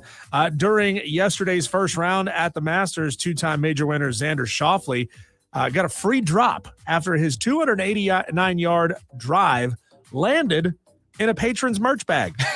No way. Yeah. There's no way. Doink, doink in the bag. That's a great story. Crazy. How does that happen? What if you were the patron?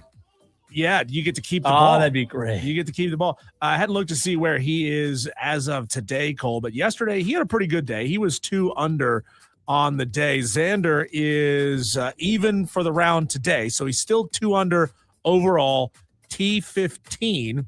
He is through 12, and he is even on the day. So he's still got some time to maybe put some green on the scorecard. We'll see. We'll see what happens in the back half of his round. Fresh off of being named the most outstanding player at the Final Four, Michigan point guard Elliot Cadeau announced he's going to come back to Ann Arbor for his senior season. How about that? They're already in the way too early top 25, the preseason number 1 team in the country. Imagine that. Yeah, right. We talked about this earlier. The Justice Department has begun an investigation into whether the NFL has violated anti-competitive practices with its television contracts that require consumers to pay subscription costs to watch some games. A government official told ABC News this is about affordability and creating an even playing field for providers. The NFL antitrust exemption for negotiating with over-the-air providers through the Broadcast Act of 1961, but the NFL now has contracts with 7 different streaming services, so the game has changed since they had that exemption. The NFL just sent them a response back and said, hey, we don't want to hear about affordability right now until you get your Iran stuff straight and the gas prices come down. Don't talk to us about affordability because of our product. Defer it back to them. The number 2 offensive tackle in the class of 2027, 6'5", 305-pound Maxwell Hiller, has committed to Florida. He's the highest rated recruit for John Summerall in his first year in Gainesville. He chose Florida over Alabama, Ohio State, South Carolina, and Tennessee, and says that, I'm not going there for visits anymore because I love it in Gainesville. They also got a commitment from a 4-star quarterback in Davin Davidson. So good for them. Racking it up. Looks like they're setting themselves up for next year in the future. No surprise here, Cole, but the Miami Heat are officially expected to waive Terry Rozier, who had been away from the team all season due to legal issues. Remember, he was arrested and charged as part of a federal investigation into an illegal gambling scheme. Yeah, I do remember that, unfortunately. Yeah. No surprise by that one. Yeah. No surprise. So I wonder if you could gamble on whether or not he was going to get off of his gambling charges. I'm sure there was a market somewhere. On Kalshi, you can gamble on anything. Had to be. Those are your daily wires. One more for you. Oh, yeah. George Mason, Tom called it yesterday. Yep. George Mason transfer guard, Corey Mincy, has committed to South Carolina. How about that? The 6'2 junior averaged 14.3 points, 2.9 assists, 38% from the floor, from 3 this season. So from George Mason to the Gamecocks, Diesel, Corey Mincy is the newest help on the way for Lamont Paris. He needs it, doesn't he? Yeah. He's about 4 Corey Mincy's, I believe. Yeah. Can we get one that's 6'11" and one that's about 6'2" that can shoot 40% from 3? Yeah, it'd be nice one then. Yeah. Tolos, your final opportunity for the week to get your thoughts in on the other side. We'll open the phone lines. We got to talk Braves. We got to talk a little Gamecock baseball. They got a big win. You mentioned that Diesel and the Daily Wires. and maybe even revisit that conversation, that question from Smitty when we asked him about Monty Lee. We'll get into it. Phone lines are open, 844-326-3663. Hour number 3 next.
a part of the show as we continue to have the best sports convo and the upstate. 844-326-3663. We've got to get to Braves, Gamecocks. We'll give you some Masters updates for the rest of the next 2 hours as well. Diesel, a lot to get to on a busy Friday. Unfortunately, though, for Rory McIlroy, that lead not so safe anymore because of Reed. Patrick Reed and Rory McIlroy both 6 under, Diesel T1 as of right now. And let's see how Rory has to play with a little pressure on him. Yeah, Patrick is playing just consistent golf. It's been a lot of pars, 3 birdies today. He's birdied a par 4, a par 5, and a par 3. And it's just a whole lot of pars. He's not having to hit birdies to cover up for the mistakes that he's made. And that's what Rory's having to do today. He's got 3 birdies and 2 bogeys. Stay in contention. We'll see what happens at the end of the day today, and that'll leave 2 more rounds on Saturday and Sunday. You know, it's funny. I tuned in early this morning, and they were talking about Justin Thomas and Jordan Spieth. I think it was more Justin Thomas. But just the fact that, you know, his round of golf is always a roller coaster. It's almost like they were making a joke out of it. Like, he's going to struggle. And then he's going to hit some incredible shots that you wouldn't expect him to make. And then he's going to struggle some more. It's just the way it is sometimes. Yeah. Let's go to the phone lines. Tolos, they're open. 844-326-3663. Let us know what you want us to get to. We go to the phone lines where Kev leads us off in the 5 o'clock hour. What's up, Kev? What's up, fellas? You, man. Hey, Kev. Hey, man, y'all was talking food, man. You know, I have no clue what the sports world was going on. What were we saying about food? You had Twin Peaks on the mind. Oh. Man. Twin Peaks is something serious. I had a burger over there a few weeks ago. They're a proud sponsor. Yeah, man. Burger with pulled pork on the burger, bro. Oh my man. Oh my. How were the views? The views? Scenic? The view was always great over there, man. Yeah. Scenic views. Listen, you go in there and take your shades off in there, man. Unless your old lady with you, then you keep your shades. Now, Kev, that's what you got to master. You got to master the look away and wait for them to walk into your field of vision. Right. You don't take your old lady to Twin Peaks. You don't take her to Twin Peaks, though, do you? I don't think so. Do I not? You don't take your old lady to Twin Peaks, do you? It's kind of just setting yourself up for disaster there. We share alike. Hey, it's the 90s. She might like what she sees too. Yeah, hey, you know, when you got one like, hey, that view right there is pretty cool. And I'm like, yeah, that view is pretty cool too. So we can go on about our life. You know what I'm saying? I like it. I like my little burger and go on. Yeah. Little burger. So, yeah, I call it a little burger, but anything that I got to grab two-handed, that's pretty heavy burger. Yeah, it's true. Now. But to get back on what I was just saying, like, that's the good thing about being 6'4", and your lady's like 5'5", 5'6". You just look over and look where you then check out the view, and then when she's like, "Hey, boo, what you doing?" I'm like, "Hey, how you doing? Everything good with you?" Like, you just look over. Now, if you 5'7" and she's 5'8", I just don't know what to tell you. Figure it out. Same height, short like me, right? You're gonna catch a elbow in the ribs. Yeah, what you gonna do? Yeah, you know. But hey, why don't y'all work out something for us? Like, I'll be the big homie in the back that just tote the equipment, but we got to get to the Masters, man. Oh, these $3 chicken sandwiches they got down there. I heard they got $3 chicken sandwiches. You got pulled pork. You got You got pimento cheese, egg salad. I heard one guy on TV last night, Diesel Kev, say that was SVP? Somebody said, no, look, they're not big on the pimento cheese and egg salad. They take the chicken, smash it together with a barbecue, and they've got a chicken barbecue sandwich. What about a chicken with pimento cheese on it? Be good too. You can get that at Chick-fil-A. I've heard that. I've heard people go get a chicken biscuit in the morning for breakfast and get pimento cheese put on it. Yeah, you know that sounds a little hideous to me, but you know. No, Chick-fil-A used to have a sandwich. You can get it at Chick-fil-A. You can get it at Bojangles. Yeah, that's wild. Yeah, it's pimento cheese on top of the chicken, man. You know, I've heard my mama, she loves pimento cheese. I'm not that like, it's good. It's good. It's not. It's not like the best thing ever. It's good though. But I like it because you only really have to have it one time a year around the Masters. You don't have to have it all the time. Well, no, I was at an offensive line camp one year, and now this was just what I said, offensive line camp, right? Yeah. I watched my fellow offensive linemen eat 12 pimento cheese sandwiches. I guess you got to. They're light, you know. And then how many of them ended up on the turf about a half an hour later? Right. Now he runs around bubbling and can't figure out his life. Like he don't feel good. Yeah. Yeah. It's cause and effect, right? Yeah. Hey, man, did y'all hear anything on the spring games? Like, I feel like the spring game just came up and shot by me, or did I just not hear it? Who's that, Clemson? Yeah. Anybody had spring games yet? Yeah, they did. We talked about it. You must have just turned it off and left it off when we did. It's okay, though. We talked trying to get to the money. Well, listen, we didn't talk about it for a long time. We did on the Monday after the spring game. I went to the spring game. It was 2 Saturdays ago. Saturdays ago. And, you know, it's like Smitty said with us earlier in the show, man, a spring game's just that, spring game. Right. And, So, I feel like every year Clemson's backup quarterback shows out in the spring game, and he gets this big thing going, but he never sees the field after that. Yeah. Hey, you know what a spring game really is for, Kev? It's for getting those folding chairs out, making sure you shake all the spiders out of them. Yeah. It's for making sure that your propane tank has gas in it. Checking everything out. You just tuning up for the tailgate, man. Right. But hey, you know, there's a few sponsors out there that just want to let your boy get in a truck and fall off in every tailgate and every weekend at every different home game. You know, we can work this out. I think that's a great idea. I really do. Right. Like you pull up to the home games and you tailgate, you eat what the people talk about, their traditions and all this good Tailgating stuff. with Kev. Tailgating with Kev. Let's ride, man. I'm already the GPS guy, so I'm going to get us there. So, I like that a lot. That is a good idea. Tailgating with Kev. You might go viral on TikTok. Listen, that's going to work. You know, you can't tell everybody your dreams because somebody might take it and run with it. That's true. I'm sitting out there looking crazy like, man, I just said this last week. Now, Buddy didn't even he didn't even take me with him. Kev, I know you're a diehard Clemson fan. Would you do this show with a diehard Gamecock fan in Tom from Somerville? Oh, yeah, because we might break out fighting in any given second. It'd be good. You know what I'm saying? Like, me and Tom, and then you got Dewey over there refereeing. Yes. Yep. Kev, you're the best, man. Situation. Appreciate you. Great idea. Don't say it too loud, though, because I don't want somebody to steal it from you. Right, because I'm telling you right now, I'm not trying to give you no Dusty Rose elbow, but I will. No. You're the best, Kev. Good call. Appreciate you, man. That is a good idea. He's got a very flamboyant personality. Yep. Great voice. Tailgating with Kev.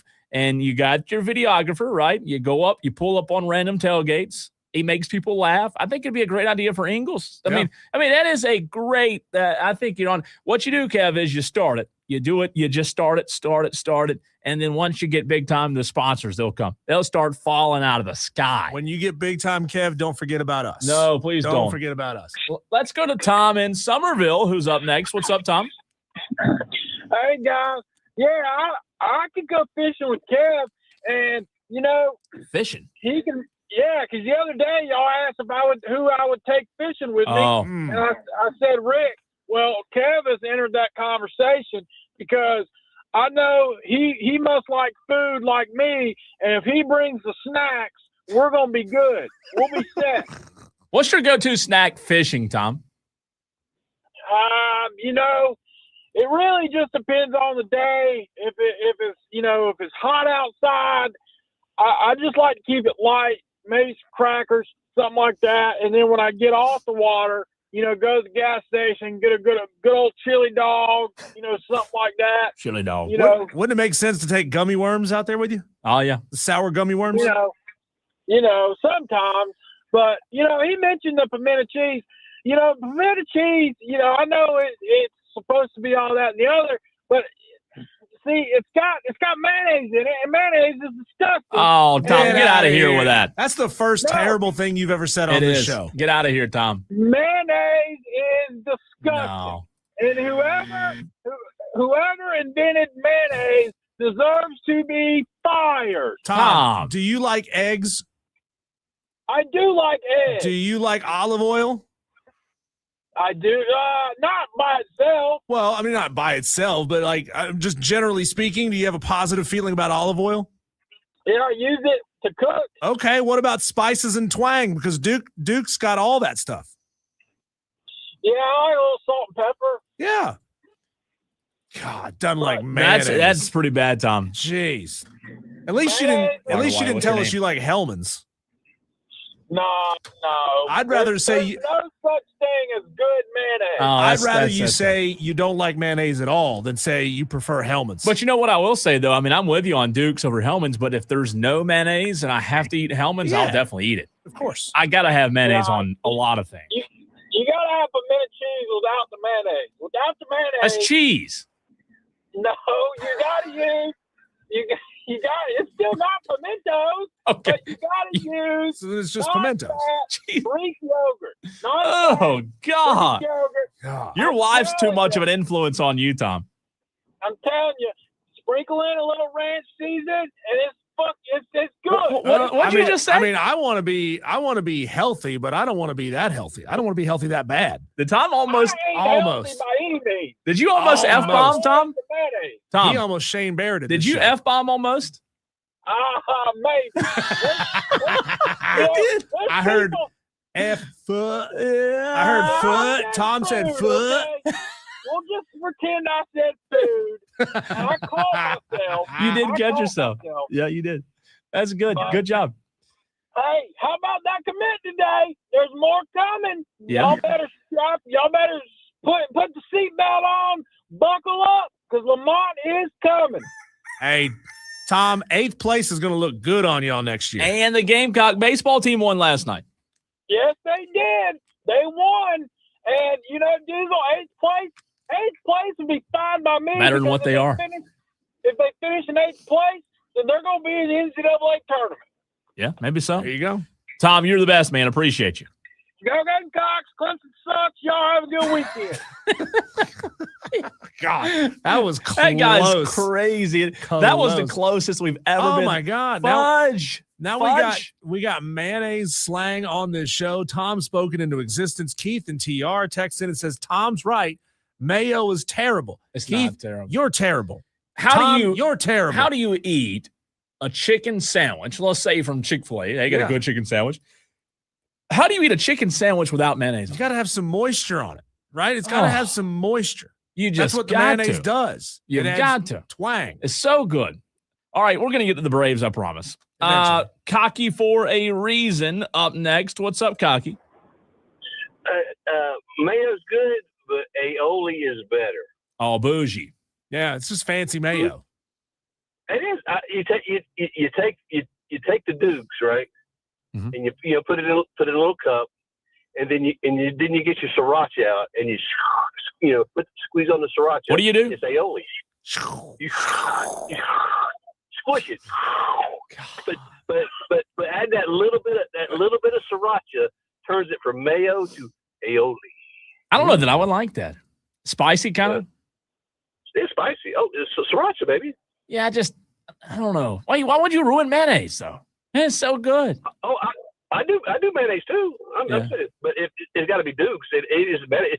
Don't just say mayonnaise. It's got you say you put Dukes on it. If it's anything other than Dukes, it's not really mayonnaise. So is it aioli if you spread Dukes on the bread and then you squeeze some of the sriracha on top of it, like in a little string?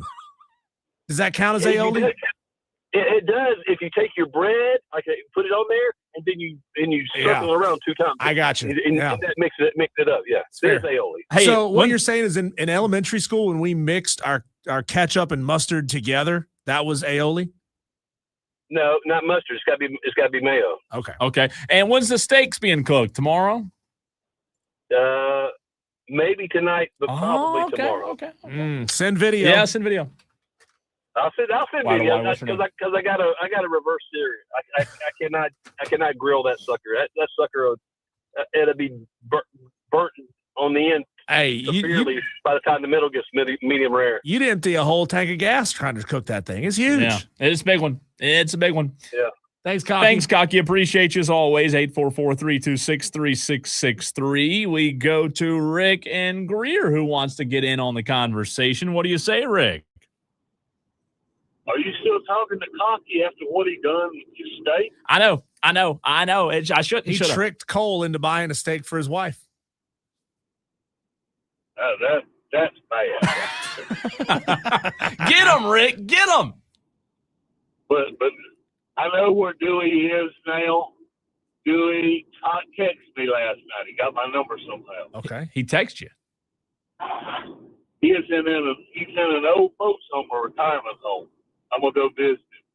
That does track because Dewey, whenever we ask, he says he's like 67 years old. How do you get your number though, Rick?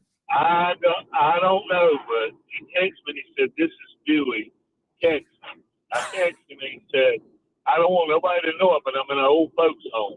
That's why he can't get out. He can't get out, and he can't." He doesn't call a lot sometimes. Yeah, he gets to call all he wants to because he's in an old folks home. Okay, but I feel sorry for Dewey. I'm gonna go visit him. Take him some little cheese sandwich. Oh, that's a good idea. And some Jell-O. Rick's a nice guy. You know what? Rick's a stand-up guy. Rick is a man of his word. When Rick says, "I'm going to come out to your live show," he does. He always comes out to the live show. And sometimes he brings gifts. And if you bet him a steak, I don't know that he would go buy the steak pre-order before you bet. Well, you wouldn't do that, would you, Rick? That little thing that you had, I would have. Oh, my. It was $19, Rick. It was $19. Did you feel somebody hit you in the back of the head when they take it? You said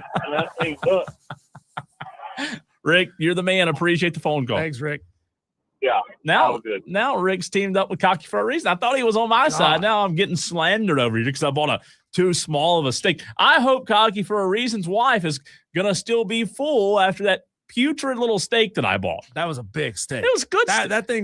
That thing was 3 cell phones put together. Well, when you compare it to a roast, that thing was this big. It was huge. It was big before they brought that monstrosity over there. That's true. I mean, it was a big steak, and then he brings that roast. It was half a. He went to the butcher and said, "Hey, can I get a half a roast?" They brought him a half a roast. That's what it was. I'm surprised he didn't just ask for half the cow. You could cut that into 3 steaks. That's fascinating. I didn't know that. Melissa let us know that they bring the whole half cows into Ingles markets and they butcher it right there. Sometimes you can hear them mooing. Yeah, is that true? Yeah, you can. It just depending on time of the day. Yeah, Bowling Springs, you can hear them mooing back there. That's terrible. I shouldn't say that about a sponsor, but I'm sorry. I'm kidding. Kind of. There you go. All right, the Braves. Yep. The Braves are back in action today. They were off yesterday. So a 2-game, I know it's not a win streak because it has to be 3 to be a streak, right? But they've won 2 games in a row after they lost 3 games in a row. Here's the positive. The positive news I have, Diesel, for you and the Tolos on this 10th day of April. Do you know, Diesel, that the Atlanta Braves thus far have not lost a series? They have not lost a series. They split the 4-game series with Arizona. They have not lost a series. That is positive news. Yeah. Now, that's me knocking on wood, hopefully not jinxing the Braves tonight. Yep. But that is, compared to where we were last year, very positive. Look, they started off strong, hit a little bit of a lull, right? Lost 3 games in a row, 2 to the Diamondbacks, 1 to the Royals. They came back, won 2 games in a row. There's positives about this baseball team. It looks like Ronald Acuna might be starting to play a little bit better. Maybe Austin Riley can figure out how to swing the ball and swing the bat and hit the ball. I think they might be okay there. The Braves 8-5 on the season. Tonight in action against the Cleveland Guardians, a good Cleveland team, and it's Bryce Elder on the mound tonight for the Braves, Diesel. So you're going to this is baseball for you. You're going to get plenty of tests during the course of the season, but the Braves did start off the season with a little bit of I don't want to say a slow start in terms of who their opponents were, but they didn't play the Diamondbacks and the Padres like they did last year, right? So you're going to find out how good you are in the first 20 games of the season. I think the Braves have a pretty good sample size of how good they are, what they can be. Hopefully they can get Strider back. They have Perez on the bump tomorrow, and then the Sunday finale against the Guardians will be, is it back to Chris Sale? Yes, it is back to Chris Sale. So that's the good thing. He'll be going against Tyler Beebe, but you do have Chris Sale on Sunday, anchoring the Sunday game, and maybe, just maybe, you go out there and win a team or win a series against a good team in the Guardians, and you'll be in good shape. So Spencer Strider's still on the 15-day IL, Cole, but this is an update from yesterday. We didn't catch this yesterday. He threw a bullpen session earlier this week, and he says, and it says he'll work with a live batting practice session before beginning a rehab assignment. So maybe going down to AA, AAA, wherever he goes. But the good news is Spencer Strider is working his way back. Now, maybe you know or have experienced this a little more than I have. This update was posted yesterday on the 9th, and it says he's on the 15-day IL.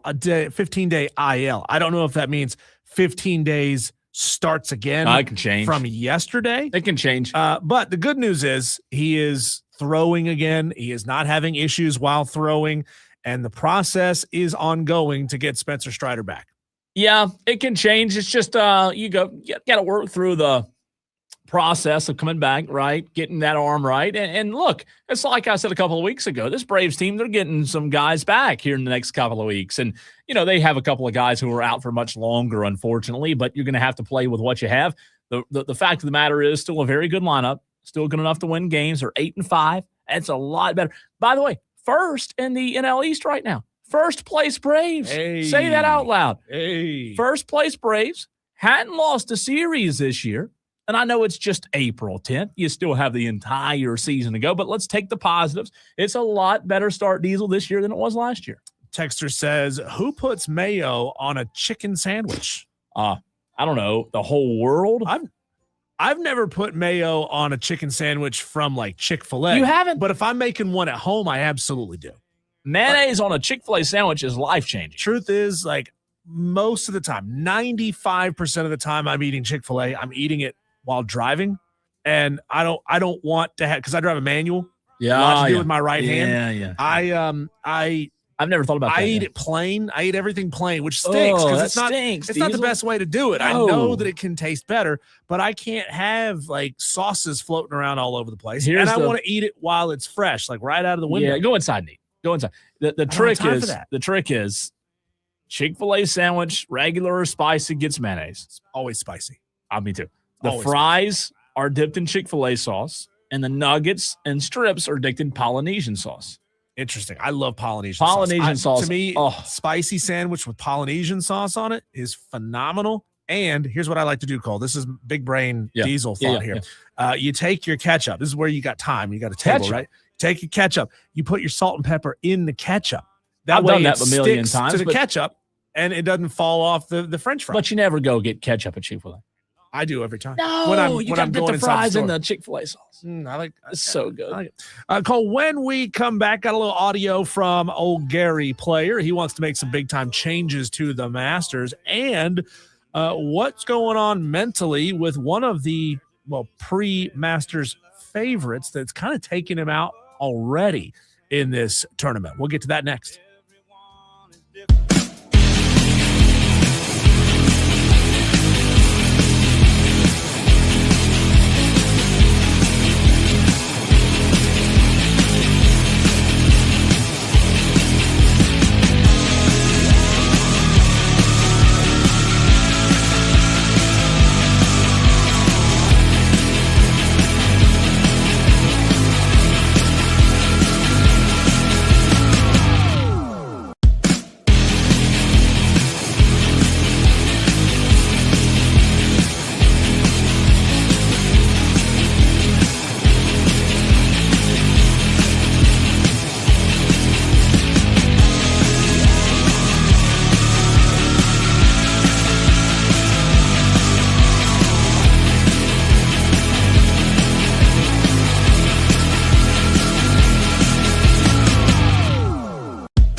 Well, Rory McIlroy back in sole possession of first place. Cole, he birdied number 12. Rory -7 overall, 2 under for today. He's through 12 holes. Patrick Reed, he's still steady Eddie, throwing up a bunch of pars on 13, 14, and 15, but Rory is finding a way, Cole, to inch himself back up there into the top of the contention. And I called it, my friend. Tommy Fleetwood goes eagle, his second eagle of the day on the par 5 15th. Tommy Fleetwood has jumped now to T2 at 6 under. He is now 1 shot back from Rory McIlroy.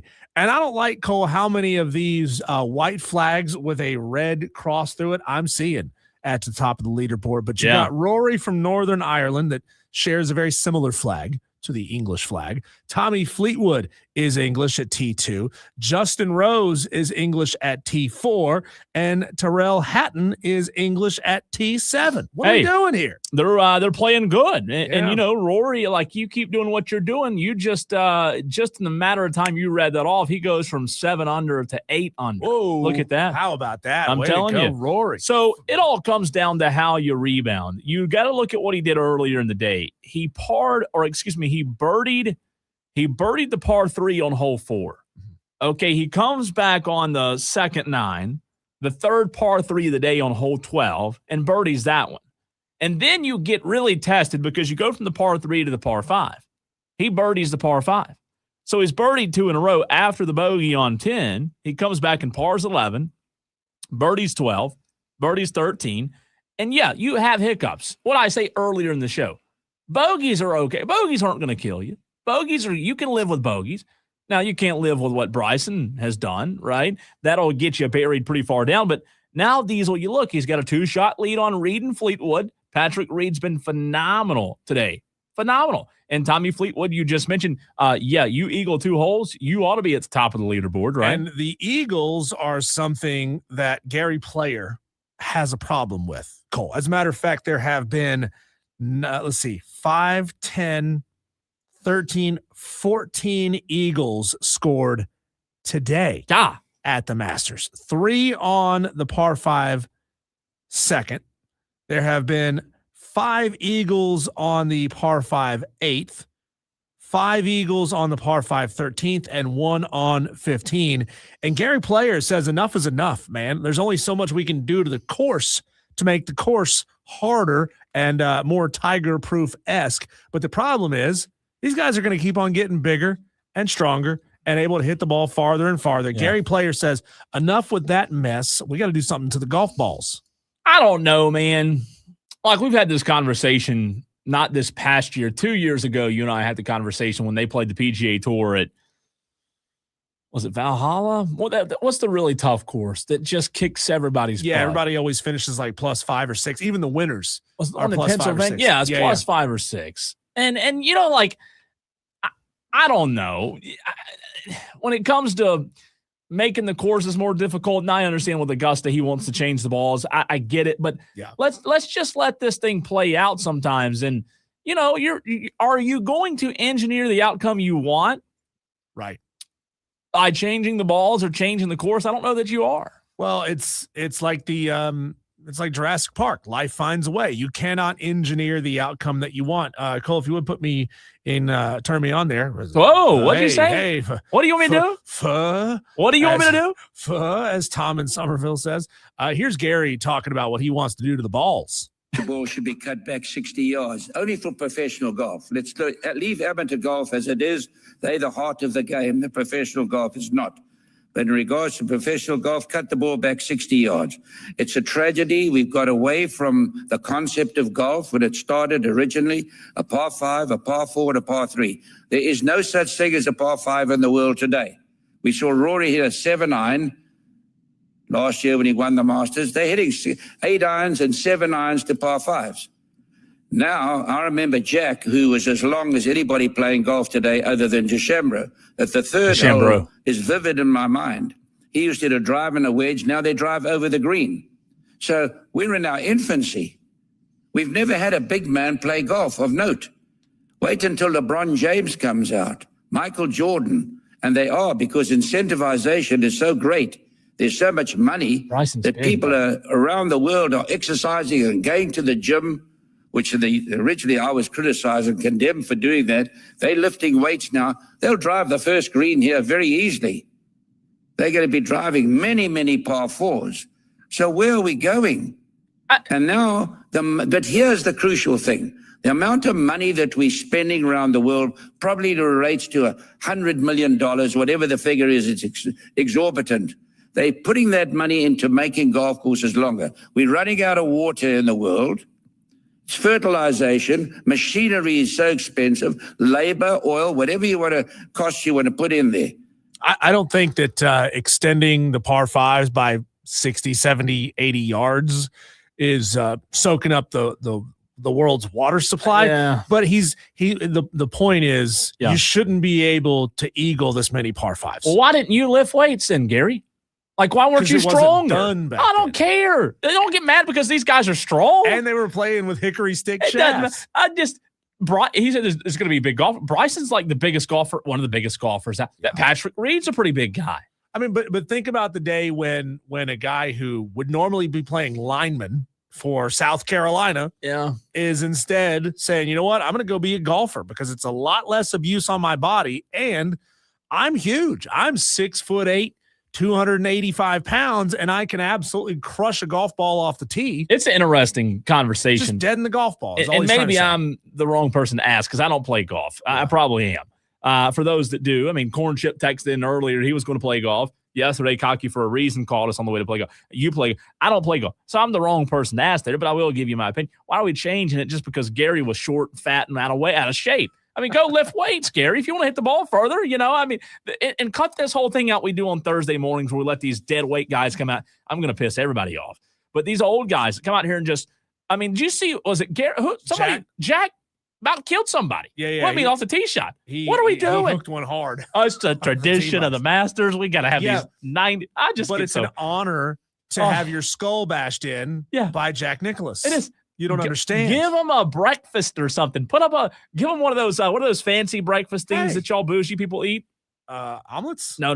They're like a pancake. Like God. You know what I'm talking about? Yeah. What are they called? What are they? Crepes. Crepes. Yeah. Give them a crepe. Give them a crepe with a little swirl of chocolate. I mean, do something. I'm not a purist, I guess. I don't want to watch those 94-year-old men get out there and smack a golf ball at 4 a.m. Send them out there with a bugle or, as a matter of fact, I played a charity golf tournament where one of the tees you got to use a golf ball firing rifle. No way. It was awesome. Now, there was no rifling on the barrel, so the golf ball just goes, it goes all over the place like a knuckleball. But have them do that. That's better than having them plunk some poor kid. I said that to a buddy of mine the other day who's a golf purist. He said, no, that's the tradition of the match. I get it, but that is just let somebody who's 60 tee off instead of somebody who's 90. And it happened so early. I missed it Thursday. I did. I just saw a video. I mean, it happens at 6:30 in the morning, something like that. They got to get up, get their socks and shoes on, but they're asleep by 12. Yeah, 90-year-olds, they're up at 2 a.m. Fleetwood just had a nice putt. He's still 6 under with Reed, Diesel. They are tied. Oh, look at Sam Burns back in the mix now. You've got 3 golfers. Pretty good. Look at that. That's a pretty good twosome right there. Reed, Fleetwood, and Burns. I guess threesome would be the right word. With those 3 golfers there. And Rory 8 under. He still has sole possession of first place. And look at Justin Rose. Justin Rose has dropped to 5. He was in second earlier. He was 2. And now Justin Rose, he's in 5, but he's only a shot off he's 2 shots off the lead. He's only at 5 under. So all those guys still in contention. I thought, Cole, and I hoped that we would see Colin Morikawa play really well this weekend. He struggled a little bit yesterday. He was 2 over yesterday. He is 3 under today. So that makes him, 1 under for the tournament. But Colin Morikawa, this was an article posted up yesterday, Cole, that Colin Morikawa was essentially having like a borderline panic attack on the course. He said that he was so nervous that he was shaking. He's like, man, I've won majors before. I don't understand what was going on. He was like, he was shaking all over in a way that he never has. Shaking. He says, I mean, it all started when I woke up. I've never felt this nervous. Like in my life, I've played in majors. I've played in other events. So he had a rough start yesterday, but he seems to have figured it out today. He's playing better. Locally, our local tracker and Jacob Bridgman from Clemson and Chapman, he has finished the day diesel with a 74. He was 2 over par today. This weekend, he is 1 over par. He finished 1 under yesterday, 2 over today, so that puts him at 1 over par through 2 rounds. He is tied at T31. Bridgman looks like he's going to be able to make the cut. 5 birdies thus far, 4 bogeys. Here's what it comes down to for Bridgman. You look at what he's done. He's parred a lot, 26 pars this weekend, these 2 days. Bridgman has not been able to hit the birdies that have gotten the Burns and the Fleetwoods and the Reeds diesel up in the top 5, top 10. You look at the difference between the top 10 right now and where Bridgman is at T31. Just not hitting enough birdies. Simple as that. He's not messing up. Jacob Bridgman's not messing up near as much as these guys in the top 10. He only has 4 bogeys on the whole weekend. He's got 4 bogeys through 2 rounds of golf. Wow. It's pretty good. Well, but he's not birdieing a lot. Robert McIntyre got the equivalent of 4 bogeys on 1 hole yesterday on the 15th hole. He had a rough go with a quadruple bogey on the par 5 9th. On the par 5 15th hole. He was just all over the place. And as a matter of fact, the PGA is looking at penalizing him because he flipped off the green. You can't do that? No, you're not supposed to do that. You're not supposed to. Do we live in this world now where even the green gets offended? You're not supposed to tell the green it's number 1. Oh, and so he flipped it off, and they're You're kidding, at, right? No. They're looking at this is not a possible penalty. Not sure exactly what they might do. Now, his round today didn't start off any better. He can't make that up. He double bogeyed hole 1 today. But then he's come back. He's played much better. He has 5 birdies on the day, 2 bogeys. So he's -1 overall on the day. But come on. I mean, it just shows that he's one of us, man. He curses. You can't flip off the green? The green, an inanimate object. Oh, my gosh. This world's so soft. Fine him. Suspend him. Yeah. But Tiger, he's had 9 DUIs and nothing happens to him. Let's let him back out there because he's a great ambassador for the game. And Scotty got thrown in jail for driving through an entrance, right? But no, this is ridiculous. Selective implementation of the rules. This is ridiculous. A quick check-in on in-state baseball. What happened to the Gamecocks last night? I know you would expect for them to have lost. Maybe they didn't. We'll get into it next.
Well, Diesel, we had one of those just freaking-tastic phone calls earlier today. In was it 3 o'clock hour? I believe it was early in the show, right? Yep. And I want to get it back on air because this is top what? Of all the phone calls we've ever gotten, maybe top 5? It's definitely top 10. It's probably top 5. Top 5. I would very much be willing to put it as a medal stand phone call. I think so. So one of our Tolos lives in Greenville. Jason was at the Masters yesterday, and he texted into the show early today and said, hey, look, me and my son went to the Masters yesterday, which is, we're super jealous. Got a pretty cool story. And I said, well, you need to call in. I would love to hear it. And he called in. Here was the phone call. In case you missed it earlier, this is Radio Gold. On hour number 1 right here on the Fan Upstate. He's Diesel. I'm Cole Bryson, and we will get back to the Masters. We'll get to the Atlanta Braves a little bit later. We've got Smitty of Sports Talk Media Network. If this guy will shut up. Here shortly. But let's go to the phone lines, Diesel, where we have a really cool story. Here we go. From Jason in Greenville. Jason, you texted in, set the scene for us, and tell us, man, are you being serious? Were you in Augusta just 24 hours ago? Hey, guys. Yeah, totally serious. And hey, I'm here with my son, Bennett. Hey. Bennett, what's up, man? Buddy? What's up? All right, let's hear it. Let's hear it. Yeah, so Bennett's 10 years old, and we totally lucked into tickets. Last minute, we got free tickets from our friends that just had extras. So we weren't planning on going, but we got there. Yeah, I know, right? Where do you find friends like that? None of my friends would give me Masters tickets. Those are the best friends, for sure. So we went down there yesterday. Anyway, we were, big fans of Rory. And so we watched him through Amen Corner, and then we were just so happening to cross over the 14th fairway. And he was like walking right towards us. So we kind of like slowed down to like catch him. Anyway, my son Bennett, he gives him a let's go Rory call. And Rory stops, looks right at him, gives him a wave and a thumbs up. No. Wow. Yeah. That's so cool. So cool. And so I mean, for Rory, a guy trying to win back-to-back Masters, he should be locked in. Class that guy to like stop and like, interact with kids. Yeah, amazing. Bennett, were you nervous? A little bit, but not much. I would have been. Bennett, you don't even realize you're gonna hold on to this memory for the rest of your life. When you're a kid and you get to meet one of your heroes, that's awesome. It is.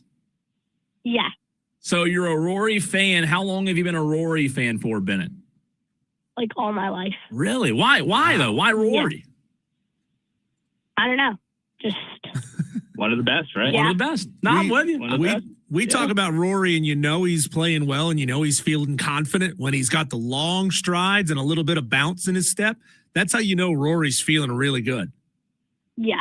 Absolutely. So yeah, he's laid back. He's That's awesome. With folks. Jason, what was an awesome experience? Did you guys hit the concessions? Can we get a concessions review? Yeah, absolutely. I mean, still got, the $1.50 pimento cheese and egg salad. And, we ate a lot. So. Bennett, what was your favorite from the concession? I don't even know. Probably the egg salad sandwich. Oh, really? I've never heard a kid say they love egg salad sandwiches. I was surprised by that. You got a refined palate for your age. Yeah. So that was maybe the phone call of the year, Diesel. Jason, Bennett, their trip to Augusta, and Bennett gets the wink. He probably give him a little thumbs up too from Rory McIlroy. Bennett also called out his dad for spending over $500. Like he knew to the dollar amount how much his dad spent at the merch booth, and I'll bet you that he was trying to hide it from his wife. Like, I don't want my wife to know. Don't how say much that too loud. Yeah. What was it, 500 something? $579. Which is not bad. It's not bad. I mean, no, it feels like a minimum. But with the average amount spent every second at the merch booth being $277, that's nothing. He spent 2 seconds worth of merch. Yeah, and they check your credit score when you walk into that place down there, right? You got to put down a deposit. I mean, just to get in, like it's like you go to a old what do they call them? I don't remember what they were called, but back in the day, you go somewhere and you have to pay a little bit. You cover I guess, cover charge a little bit, similar, but sometimes you get it back. Masters. Now, you ever been real broke at some point in your life, Cole, when you go to the gas station and you just need like 2 or 3 gallons of gas to get you till payday tomorrow.